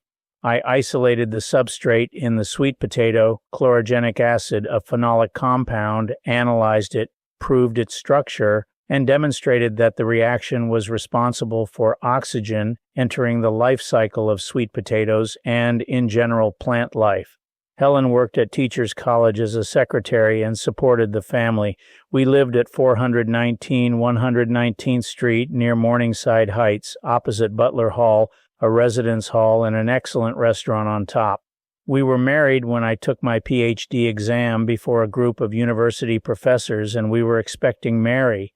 I breezed through it with no difficulty. Onto a job at Pfizer, my first job. In looking for a job, I interviewed at Pfizer, DuPont, and a few others.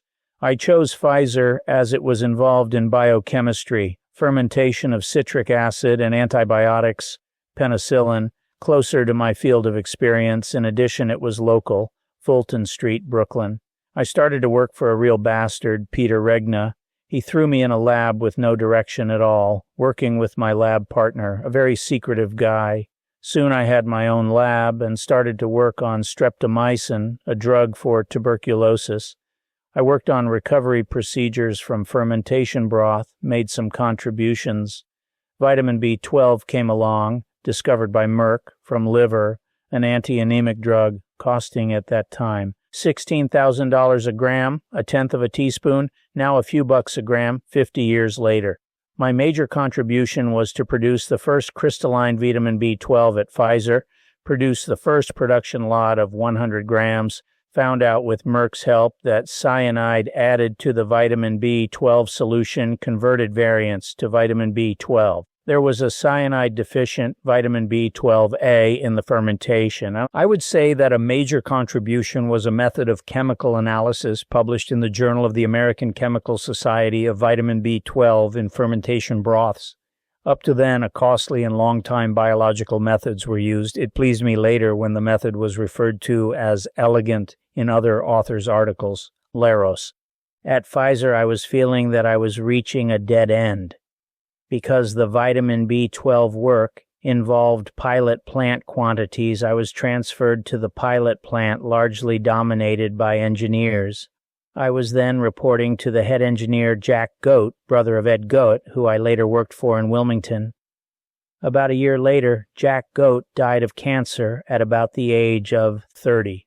I cast around for another job and through the New York Times saw an ad for a biochemist in Bethlehem, Pennsylvania. I answered it and after interviews, etc., took the job with Laros at $18,000, an excellent salary over Pfizer paying me $8,000. Laros was a textile manufacturer who got a grant from the U.S. Army to manufacture dextran as a plasma volume expander. Dextran was researched by the Northern Regional Laboratories in Peoria, Illinois, Department of Agriculture.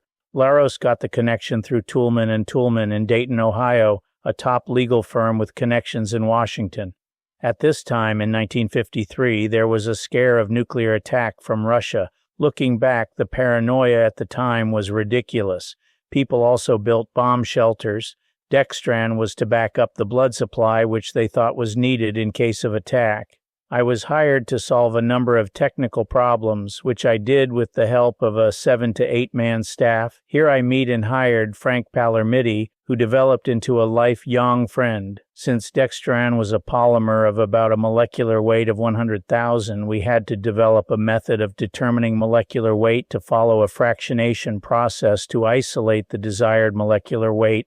All of this was accomplished in 2 years, and we made and sold the product to the Army. As it turned out over the years, the crisis with Russia never occurred and the project died after spending millions.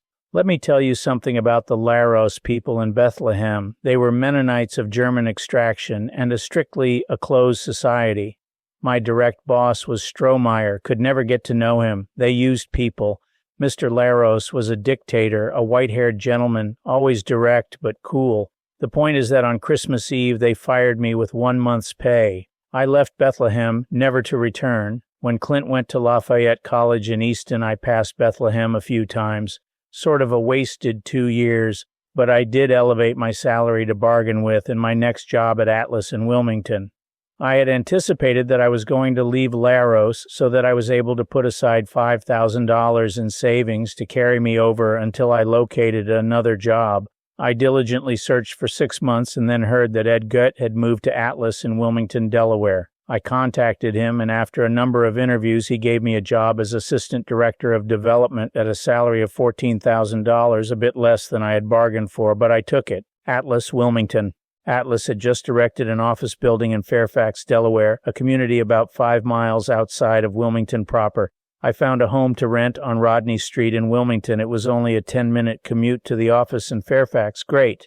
Helen and the kids moved in, and of course the refrigerator blew up, scaring our maid from Garden City half to death.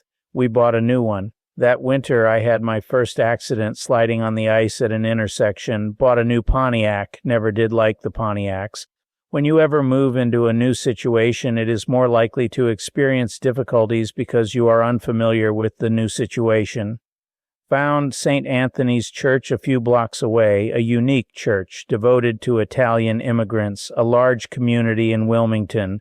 Father McCoy, pastor, a popular Irishman, shortly replaced by Father Botticelli. To this day, also a great pastor who developed community projects for the high school. Community center, senior residence halls, summer camps, actually became countrywide famous for his contributions. He got the local Italian contractors to provide the labor at little or no cost. Helene got the kids into Ursuline Academy, a Catholic girls' school, about 3 blocks away. In the meantime, I started to go to work. How can you summarize 27 years of work at Atlas, ICI 1970, AstraZeneca 1995, after I retired? With its ups and downs, I can reflect that on the whole, these were fruitful years. I was initially assistant director. Bill Griffin was an old-timer and was the other assistant director. I got along with Bill well. He had the old-time projects, food, drug formulation, sorbitol. I was directed to look for newer areas, plastics, oil well drilling chemicals, agricultural chemicals, and an old-time project called DARCO, activated carbons, and a marketing development group. I had to hire over the many years about a staff of 40 to 50 people. I was very fortunate to hire good group leaders. Cy Foyer, Bob Behrens, Jerry Greth, and good staff. Looking back, what were the accomplishments? In agricultural chemicals, we developed for our customers formulations for many of the pesticides in use those days, a good sustainable business for 27 years. In plastics, we took over a dormant Atlas patent on Atlac corrosion-resistant resins and developed it into the leading resin fiberglass composite used in the chemical industries, extremely profitable for many years. Through my friendship with Frank Palermiti from Laros, we developed this resin for the toners, inks, in Xerox copy machines, later used in Japan through affiliates. Darco activated carbons, under John Connellisk, was a steady business for purifying all sorts of liquids in water treatment, drugs, foods, etc. Through an acquisition, we got into the oil well drilling industry, located in Houston, Texas, many trips there. These chemicals were used as stabilizing drilling muds, fracturing fluids, etc. I transferred Bob Behrens to Houston for about 3 years to run the project. As a complete new area of science, plastics area, we discovered that we could supply one of the components of rigid polyurethane foams for insulation used in refrigerators, automobiles, housing roofs. This was a polypropylene sorbitol. It became a widely sold product. Bob Barnett, a vice president, told me years later that this asset of Atlas was one reason why ICI bought Atlas, since ICI had 25% of the urethane business in Europe and the rest of the world. As an activity in the United Kingdom, and because of my PhD in enzymes, I undertook an investigation in an enzyme, glucose oxidase, that converts glucose to fructose to enhance sweetening. That never got off the ground but led to ethanol production consulting after I retired. I had, in the 1970s, been elevated to associate director after Fax Ogden, my boss, died. In 1978, I had my first heart attack and was hospitalized. I was put on suspended activity, replaced in position, and asked to retire several years later in 1980. I then had my pension benefits plus $30,000 in severance pay. I used this $30,000 to buy Chris, my daughter, a house in Albuquerque, New Mexico. That is a long story, maybe later. Post-retirement business activities. I started to do a little consulting as an offshoot of my contacts in business. I incorporated George O. Rudkin Associates Incorporated, mainly for tax reasons. I consulted in the fields of ethanol production, an additive to gasoline, consulted for mannitol production in Brazil, vitamin B12 production in Japan, and took a job with the University of Delaware in the Office of Research and Patents. While there, I was on the Governors of Delaware Science Committee. Not much activity there, several meetings on the effects of job expansion. The main work at the University of Delaware was to try and commercialize patents that the university held. A long process with not much success in the 1 year I worked there. Made about $20,000 for this year's work. The consulting work petered out after about 6 years due to the difficulty of developing new contacts, in which I cleared about $7,000 to $10,000 a year, always some help as these were the years that Jory was attending college and medical school. I then really retired and devoted myself to home and cutting lawns and repairing all sorts of things around their homes. I tried to always keep busy. Extracurricular activities during the working years. I served on Catholic Social Services on Broome Street for about 3 years in the 70s. During this time, we were concerned with housing for the aged, Boy Scouting activities with Jory, some local radio programs on chemistry for the American Chemical Society. 50-year emeritus member of the American Chemical Society, Sons of the American Revolution Society. Lieutenant Samuel Osborn on my father's side fought in the American Revolution, various stamp clubs over the years, Ohm shooting clubs in my younger days, Wilmington Country Club for about 10 years, 1968 to 1978, when the children were using the swimming pool, and I played some golf, trips to Europe, trips to Stone Harbor, trips to Florida to visit my folks in Boca Raton, to White Sulphur Springs, West Virginia, where all the girls spent several weeks, up to 1 month, at Camp Allegheny. They had a marvelous time. And so on, hunting and fishing. I think I got my interest in hunting and fishing from my father. He often told stories of fishing off the Jersey coast with fishermen for blues. The ocean teemed with them. Only on one occasion did I see such an ocean churning, and that was at Montauk one summer with Peter. At that time, I was not fishing. Other surfcasters were pulling in a 5-pound blue on every cast. My father killed his first deer in Maine at age 13. On his .32 caliber Winchester Special, he had 6 notches, 1 for every deer. He later sold this gun, but not before I fired it on a range at the Dry Reservoir. He had a 12-gauge Parker shotgun with which he shot duck on Long Beach Island, North End before all the houses, with some of his friends. My son, George, has this gun now. I did some risky things with guns, like blowing out the middle of the New York City telephone book, one of the thickest, with the 12-gauge shotgun. After that, I had a healthy respect for a shotgun at short range. My father never knew about this one. He also had a .35 caliber Smith & Wesson pistol. Here again, I shot it down the cellar. Funny thing, once I aimed it, I was about 10 at the time, at a target and missed. I looked and looked for where the bullet went and could not find it. Several weeks later, when I was emptying out the ash barrel from the coal furnace, I discovered a hole in the ash barrel about 10 feet from the target I was initially aiming at. What a surprise! Taught me that aiming a pistol requires a steady hand and knowledge on aiming a pistol, as I learned later. My father bought me a .22 caliber Winchester Special, a beautiful repeating .22. Had a lot of fun with it, especially at Kellogg's in Connecticut off Route 7, Danbury, where I shot a lot of turtles sunning themselves on little mud islands on the lake. Later, during my business life, I did a little shooting woodcock in the Hamptons with Carl Trake, pheasant shooting at a farm near Gettysburg, goose shooting in North Carolina, and off the Delaware River, duck at Bombay Hook. Always did okay, but didn't really whip up a lot of enthusiasm for hunting. Too uncomfortable. Once had the water freeze around my boots standing in a blind. Fishing was always fun, not so much the fish and cleaning them and eating them, but the camaraderie, beautiful weather and surroundings, and occasionally the thrill of getting a big one. When I was about 12 to 14, we had a neighbor, Mrs. Audley. She was a big woman, friendly, and she was an avid surfcaster. Many times she invited me to fish with her. By that time I had my own surfcasting outfit that my dad bought me.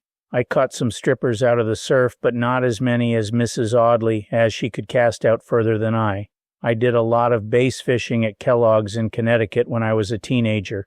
We spent at least 4 to 6 summers there. Caught lots of bass. One of them, a huge 6-pounder, threw my plug as he came out of the water. The big ones always get away. When I was 20 and just out of the sanatorium, my dentist invited me to catch strippers under the bridge, Freeport Causeway, at Jones Beach. Since there was no gas during the war, we rode 3 miles to get there. It was worth it. We caught about 6 3 to 6 pound strippers on bloodworms. A great day. One other memorable day was when, about 30 years ago, 1970s, Peter and I were fishing out of Riverhead, Long Island on a charter boat, and we were fishing off Plum Island. It was cold and rough. Peter caught a 54-pound stripper. One of his doctor friends caught one over 50 pounds, and I caught about 4 weighing 10 to 15 pounds.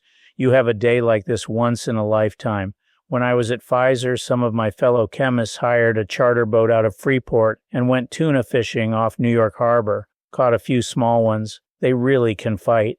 I must have hooked into a large one, 30 to 35 pounds, as he stripped all the line off my reel, burning my thumb in the process, and kept going. Last year, 2001, Eddie and I went off Stone Harbor again for a species of tuna. We caught about 20 weighing 3 to 5 pounds. In Florida at Marathon in the Keys, Jory and I hired a guide in a small outboard-powered boat and went bone fishing in the flats. About 3 feet deep, you can see the fish approaching.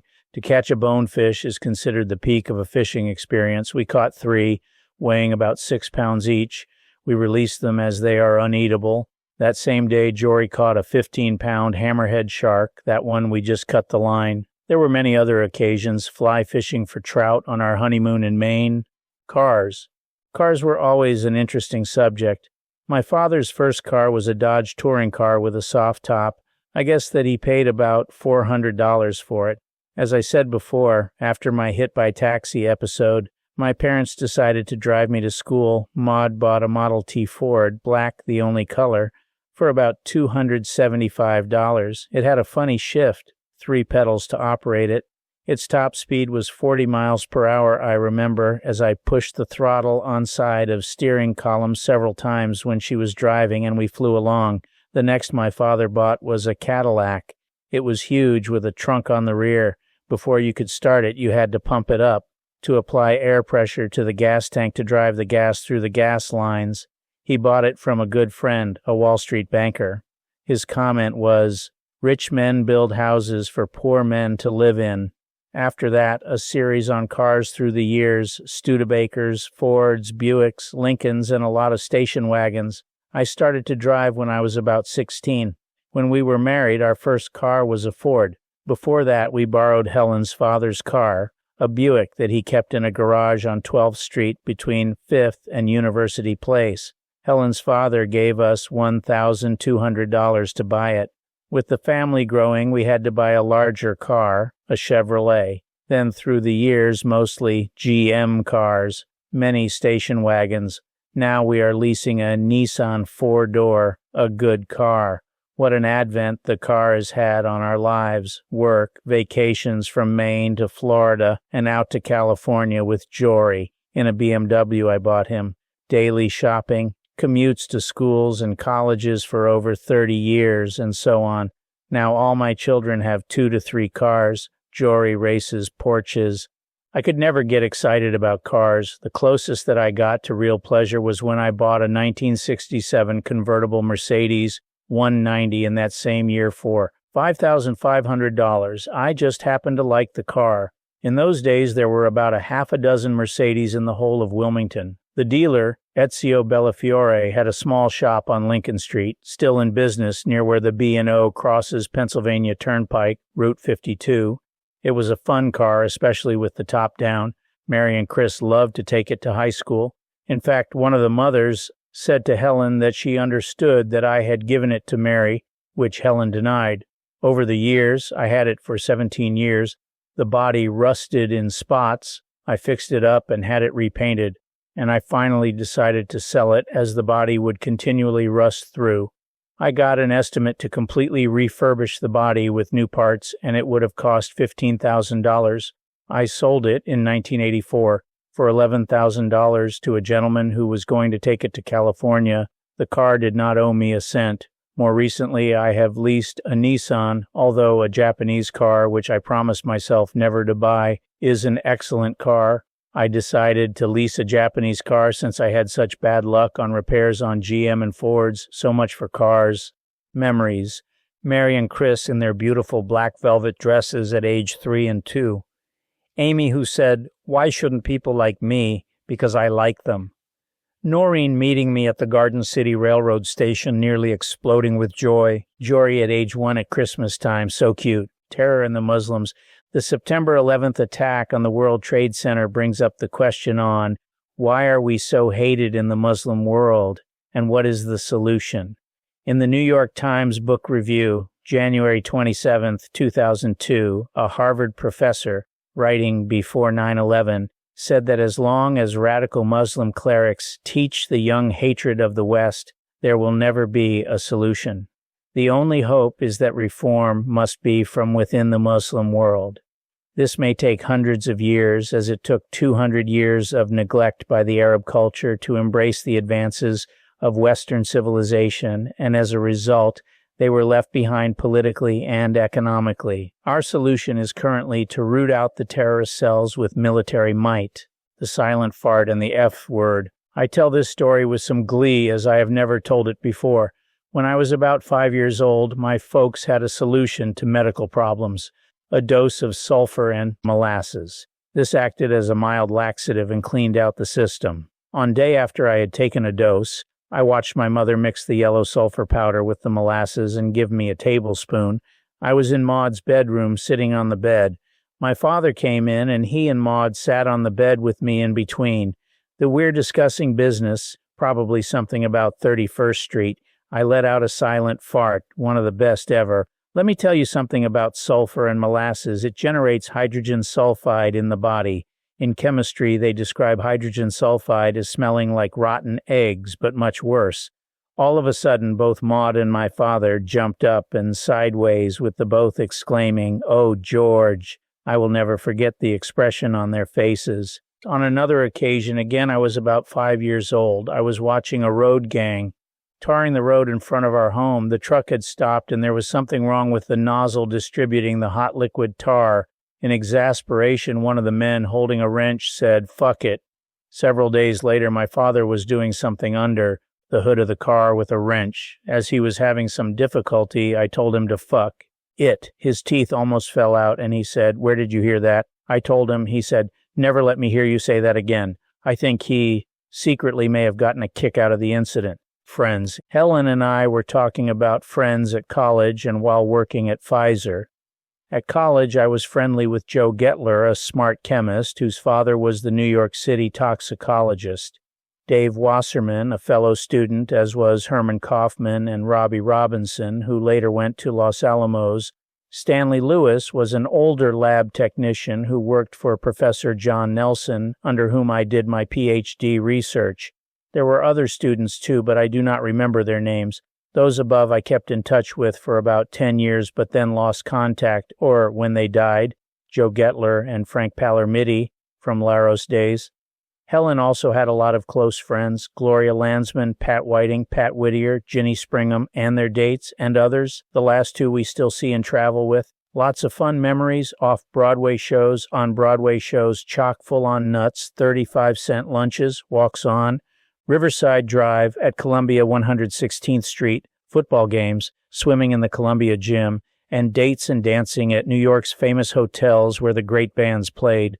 The memories keep rolling on, our very own.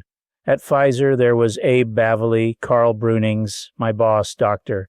Lazier, Director of Research, Ed Gutt, Jack Gutt, and many others. At Laros, Frank Palermiti, the most fun. At Atlas, Bob Behrens, Cy Foyer, John Conlisk, Jerry Greth, Joe Feltzen, and Chet Leader. All the former were my group leaders. Each has 4 to 6 people working for them. Chet Leader headed a marketing group of up to 10 people that developed sales of up to $250,000 before handing it over to sales together with some personnel, funerals. Helen and I have just attended a funeral mass at the Church of the Immaculate Conception for Sharma Lee Welch, Ed Welch's mother, February 1st, 2002. The mass always holds out hope for a good afterlife. She had suffered from Alzheimer's for the past 2 years. To me, dying is part of life. If we truly believe in our faith, there is a life hereafter, and death, especially for older people, is not to be mourned, except for parting by loved ones. What is especially tragic is when someone dies young. Andrew, my nephew, was about 30 when he was killed in an airplane crash, bottles and glass windows. On a lighter side, when I was about 5 to 8 years old, I had a penchant for breaking glass, of course at my father's expense. I was swinging a golf club outside of Frank Robustillo's home, a chum at that time, when the metal head flew off and went through his mother's window. What impressed me at the time was that it left an exact imprint if the club head shape in the window. It must have been traveling at a tremendous rate of speed. Dad paid. The next time I was a bit guiltier. I tossed a red Kelly brick through our neighbor's window. I don't know why I did it. Kids. Dad paid. At the end of our street there was Sheffield's Dairy. We used to go there and line up bottles on a plank and at a distance of about 30 feet throw rocks until all the bottles were broken, about 20. Crazy, I guess I was an imp. Animals, dogs, rabbits, geese. Like all children, we had our animals. Our Airedale, Skippy, was very playful. He would grab a football by the laces and run all over the yard with about 10 kids chasing him. He also hated grown-ups. We had a Polish lady passing our house in the morning. Our dog attacked her and she beat him off with her umbrella. My dad bought her a new umbrella. Later, with my own children, we had Mandy, a beagle who was cute as a puppy. All the girls loved her, but she got fat because she would go over to our neighbor's house and eat Heidi's, their dog, food. We used to play games with Mandy. We would take a bit of white fur and would wiggle it at the corner of the hall. One of the girls would hold her. She would go crazy, then let her go, and when she got to the room corner, would try to turn and go sprawling on her ear. She loved this game. Mandy and Heidi would romp all over the neighborhood. Finally, she was run over. We next got several bunnies, some mice, cut off the mouse's tail when Noreen, I think, let slam the cage door on a spring. A Dalmatian crazy dog. I spent more on veterinary bills than I did on doctor's bills. Going back to when I was a small boy, we kept chickens in a chicken coop. I would help gather eggs. My grandfather would chop off their heads for food. I didn't seem to mind that, but when we had 2 geese, my brothers, Dick and Bob, saw my grandfather chop their heads off for Thanksgiving and wouldn't touch the meat for dinner. An amusing incident involving the geese. They were nasty. I still can see one of them chasing Dick as he was running. The gap soon closed and the goose bit him in the behind. He let out a yell to complete the scene. Revolutions, industrial automobiles, airplanes, telephone, medical, television, computers, and the atomic bomb. This is a big subject. I was speculating on how the 20th century affected all of our lives and how interesting it was that I have seen most of it, and more to come, biomedical. The Industrial Revolution set the stage with the advent of using power, mechanical, steam, water, electrical to industrialize the West. It started in England and spread to most of the civilized world except the Muslim nations of the Middle East, the root of our current problems, year 2001 to 2002. They were left behind 200 years ago and consequently hate us. Starting in the 20th century, from 1900 on, the inventions that greatly affected the way we live came in rapid succession. Telephone dramatically improved communications, then the automobile opened the whole country and resulted in the suburbs, railroads, and canals, connected the cities in the 19th century. The airplane reached its full potential in this century. Hours to Europe, Helen and I made 5 to 10 trips. Television in the 1940s, remarkable. In the meantime, atomic physics unleashed the atomic bomb, resulting in trillions of dollars of worldwide expense. Indeed a waste, but knowledge can't be held back, and mankind must deal with the consequences. Some good, of course, as in medicine. The advances in medicine have been spectacular: antibiotics, surgery, heart and cancer treatments, the human genome and gene therapy, and much more. I am writing this today because of the dedication of doctors in my life. Television has educated and amused us for the last 50 years. The daily news is brought right into our living rooms. Computers have replaced the typewriter, given us more flexibility, and email has given us another way of communicating. Quite revolutionary. Wars, a vast subject, a deadly game with no end in sight. All my life we have been subject to wars. Early on, my father telling me of his brother Will in the French army exposed me to World War I. In my neighborhood, a mother who lost her son in the war was referred to as a Gold Star mother. As a young teenager, I read about it in the newspapers. As Hitler invaded the Sudetenland, Austria, Czechoslovakia, and finally Poland, when World War II started, I was surrounded by radio, the draft, the bombing of Britain, and finally our entry into the war as a direct result of Pearl Harbor. Bob was taken as a prisoner of war. My third cousin, Morehouse, my father's mother's side, Providence, was killed in Normand. Several of my classmates were killed. Jack McKean. Now 50 years later, we have to curb terrorists arising from the Middle East. Sometimes I cannot believe that I have lived through all of this. What is there in the male nature, not all, that promotes these debacles with millions of lives lost and loved ones affected forever? You have to take a philosophical approach. Evil. We see it all around us and hope that by the rule of law it can be controlled, that we may be safe. Throughout history, we cannot neglect the role of religion in this debate. The outrages in its name are legion. Attempts at peace through the League of Nations, Wilson, and the United Nations may be a step in the right direction. Let's hope so. This is an impossible subject. I have read much about it: Gibbon's Decline and Fall of the Roman Empire, autobiographies of Churchill, Eisenhower, and many others. As histories, they are interesting, but we are no closer to eliminating this evil. Great dining and restaurants. There are a few memorable occasions where the occasion, the food, or the company that I remember with pleasure.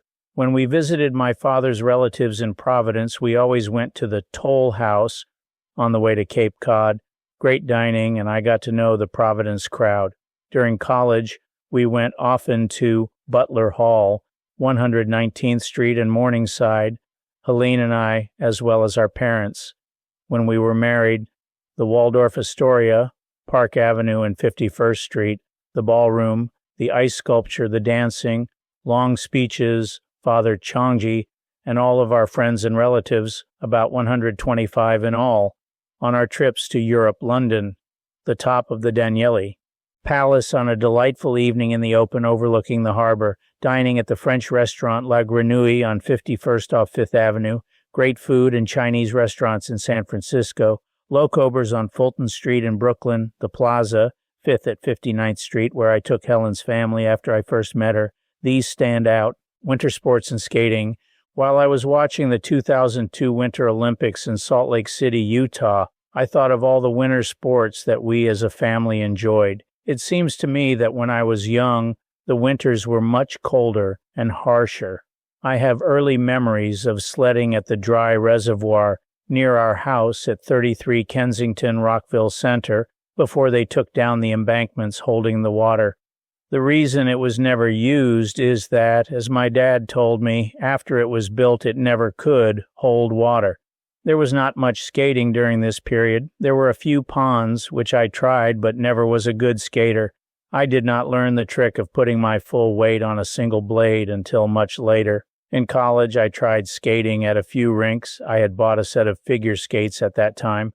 Did a little better. Helen joined me a few times. Like skiing, where I slid down the mountain at Lake Sunapee, New Hampshire on my stomach. Never skied after that. I never was that good at winter sports.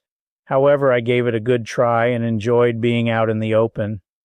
At an early age, Jory became a good skier. Once, I believe it was Stowe, we went with Peter and Jory with his cousins.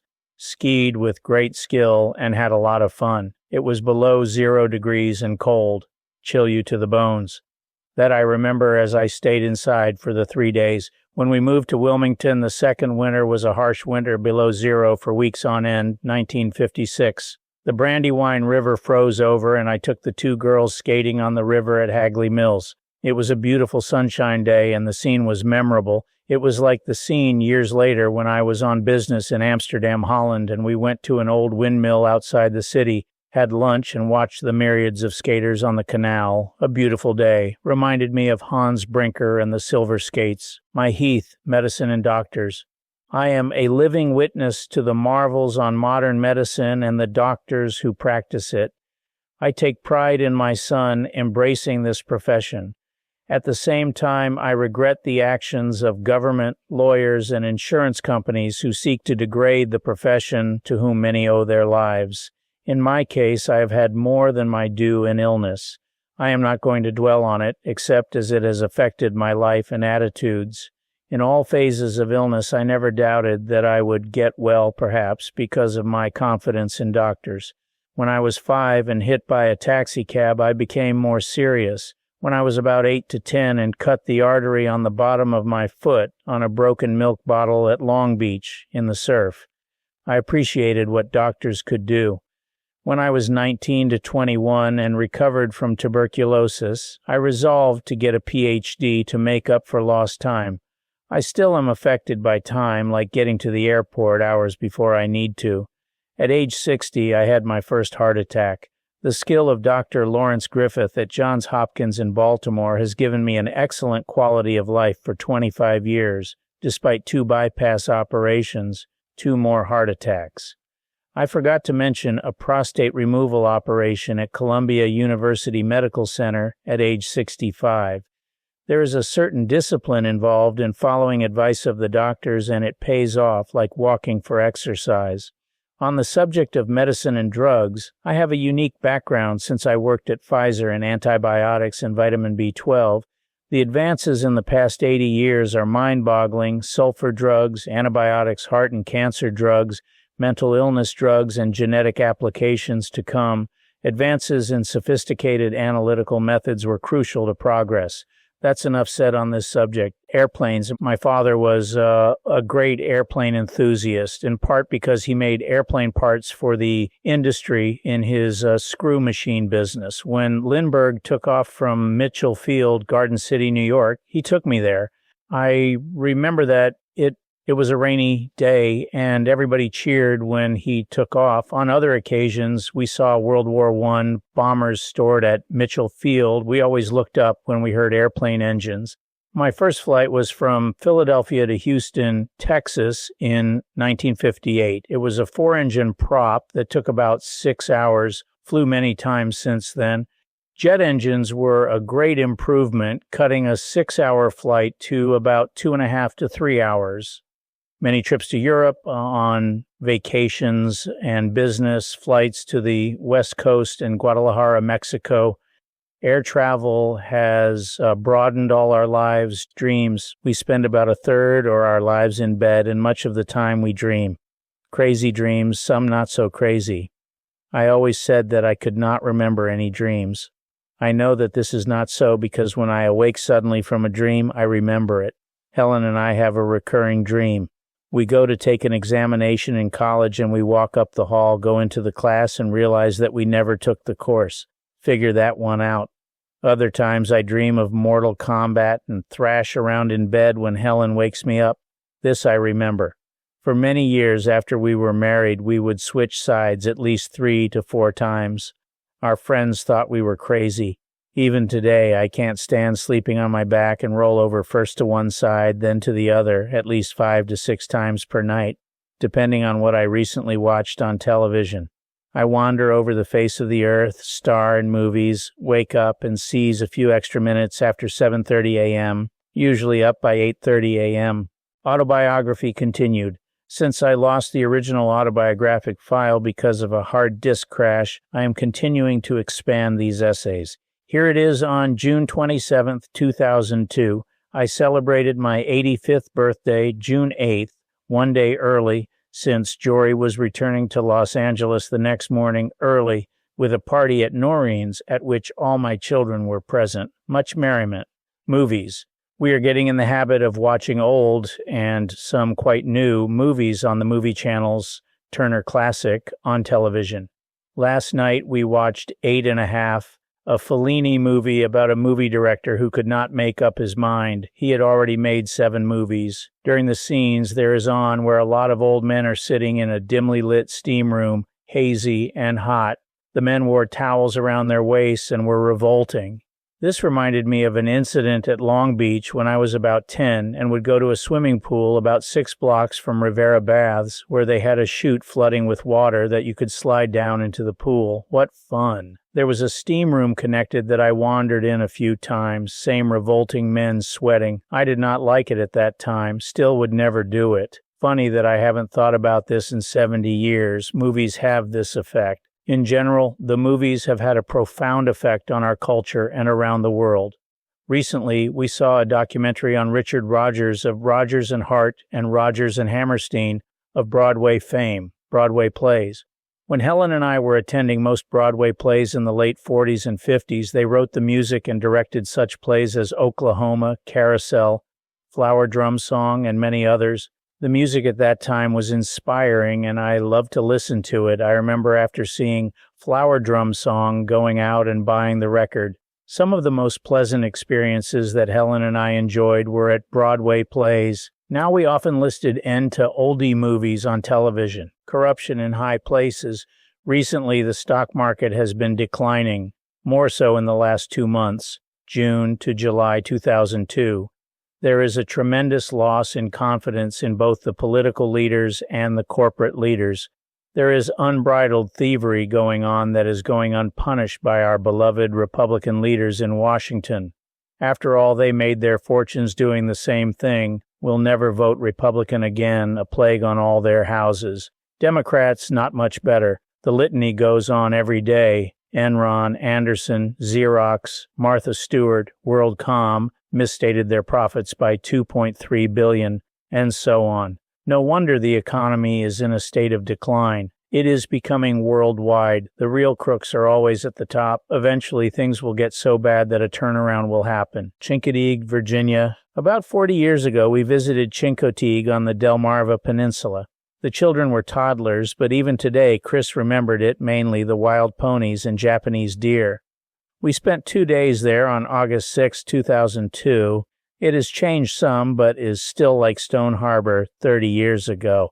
One thing I did not like was the trailer parks, which looked run down. On the other hand, there were sections that were defiantly upscale, particularly in a section called Pine Island. Here, the homes sell for $300,000 to $400,000. Another nice community is the Salt Marsh Landing as you go north on Main Street. The problem here is the bay is only inches deep, and so there is no boating. In the area surrounding Chincoteague, there are miles and miles of beautiful salt marshes. Boating is scarce. We saw a few boats as much of the water is shallow. There are some channels toward the south side of the islands for boating. The Coast Guard station is on South Main Street. Clint's girlfriend, Heather, has a grandfather who owns a house on Church Street, aptly named as there are a dozen churches on this street. This is one reason we visited Chincoteague, because of the close connection to Clint. In front of Chincoteague on the ocean side is Assateague Island. This island is about 30 miles long and extends north into Maryland as far as Ocean City, Maryland. It is a sand barrier reef, about 15 feet high and about 1/4 mile wide. It is a national park. Access is by permit, $5 per week, and there is parking in long lots right behind the beach. It is only about 200 feet to the water. There was a crowd of about 4,000 people up and down the beach when we were there. We had beautiful weather while there, about 80 degrees. On the second day, we decided to do a bit of real estate. We visited 2 agents and got a lot of local news. There are practically no waterfront homes or lots. One lot just sold went for $250,000. A nice home rents for $1,000 to $1,500 per week. From an investment point of view, if you could rent one that you owned for 3 months at $1,500 equals $18,000, and the rule of thumb for price of a rental property is not more 10 times annual rent, $180,000. None of the houses in the $300,000 to $400,000 range fit this bill. In other words, these are poor investments at this time of high real estate prices. Rents would have to double to justify the investment. Actually, in 5 years, this may happen. Family summer news. Annie is expecting December 25th a child. She lives in Topsfield, Massachusetts, and hates it. In-laws. Amy is having a lot of trouble with her hip, osteoporosis. Hope it turns out well. Sold her house in Media, 24 Shady Hill Road, and bought one in Westchester, Price Road. Her kids like the schools in Westchester. They went to grammar school there. Now in the process of moving. Mary had missed her. Kincaid paint her house, 298 Harvard Road, South Garden City, New York. Things are coming together there. Chris has an extension for at least 1 more year as a nurse practitioner at the University of Delaware. No news with Noreen. Jory still has a lot of important decisions, private practice, marriage, a new home. Thank God we all are working at it.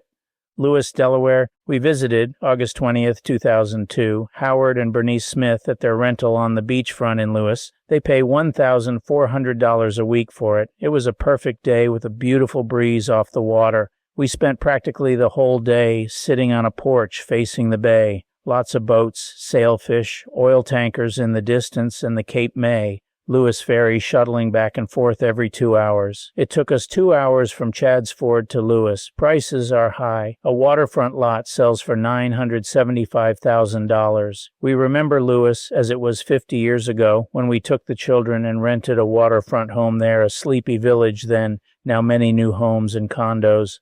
Had some ice cream and went home, a very pleasant day.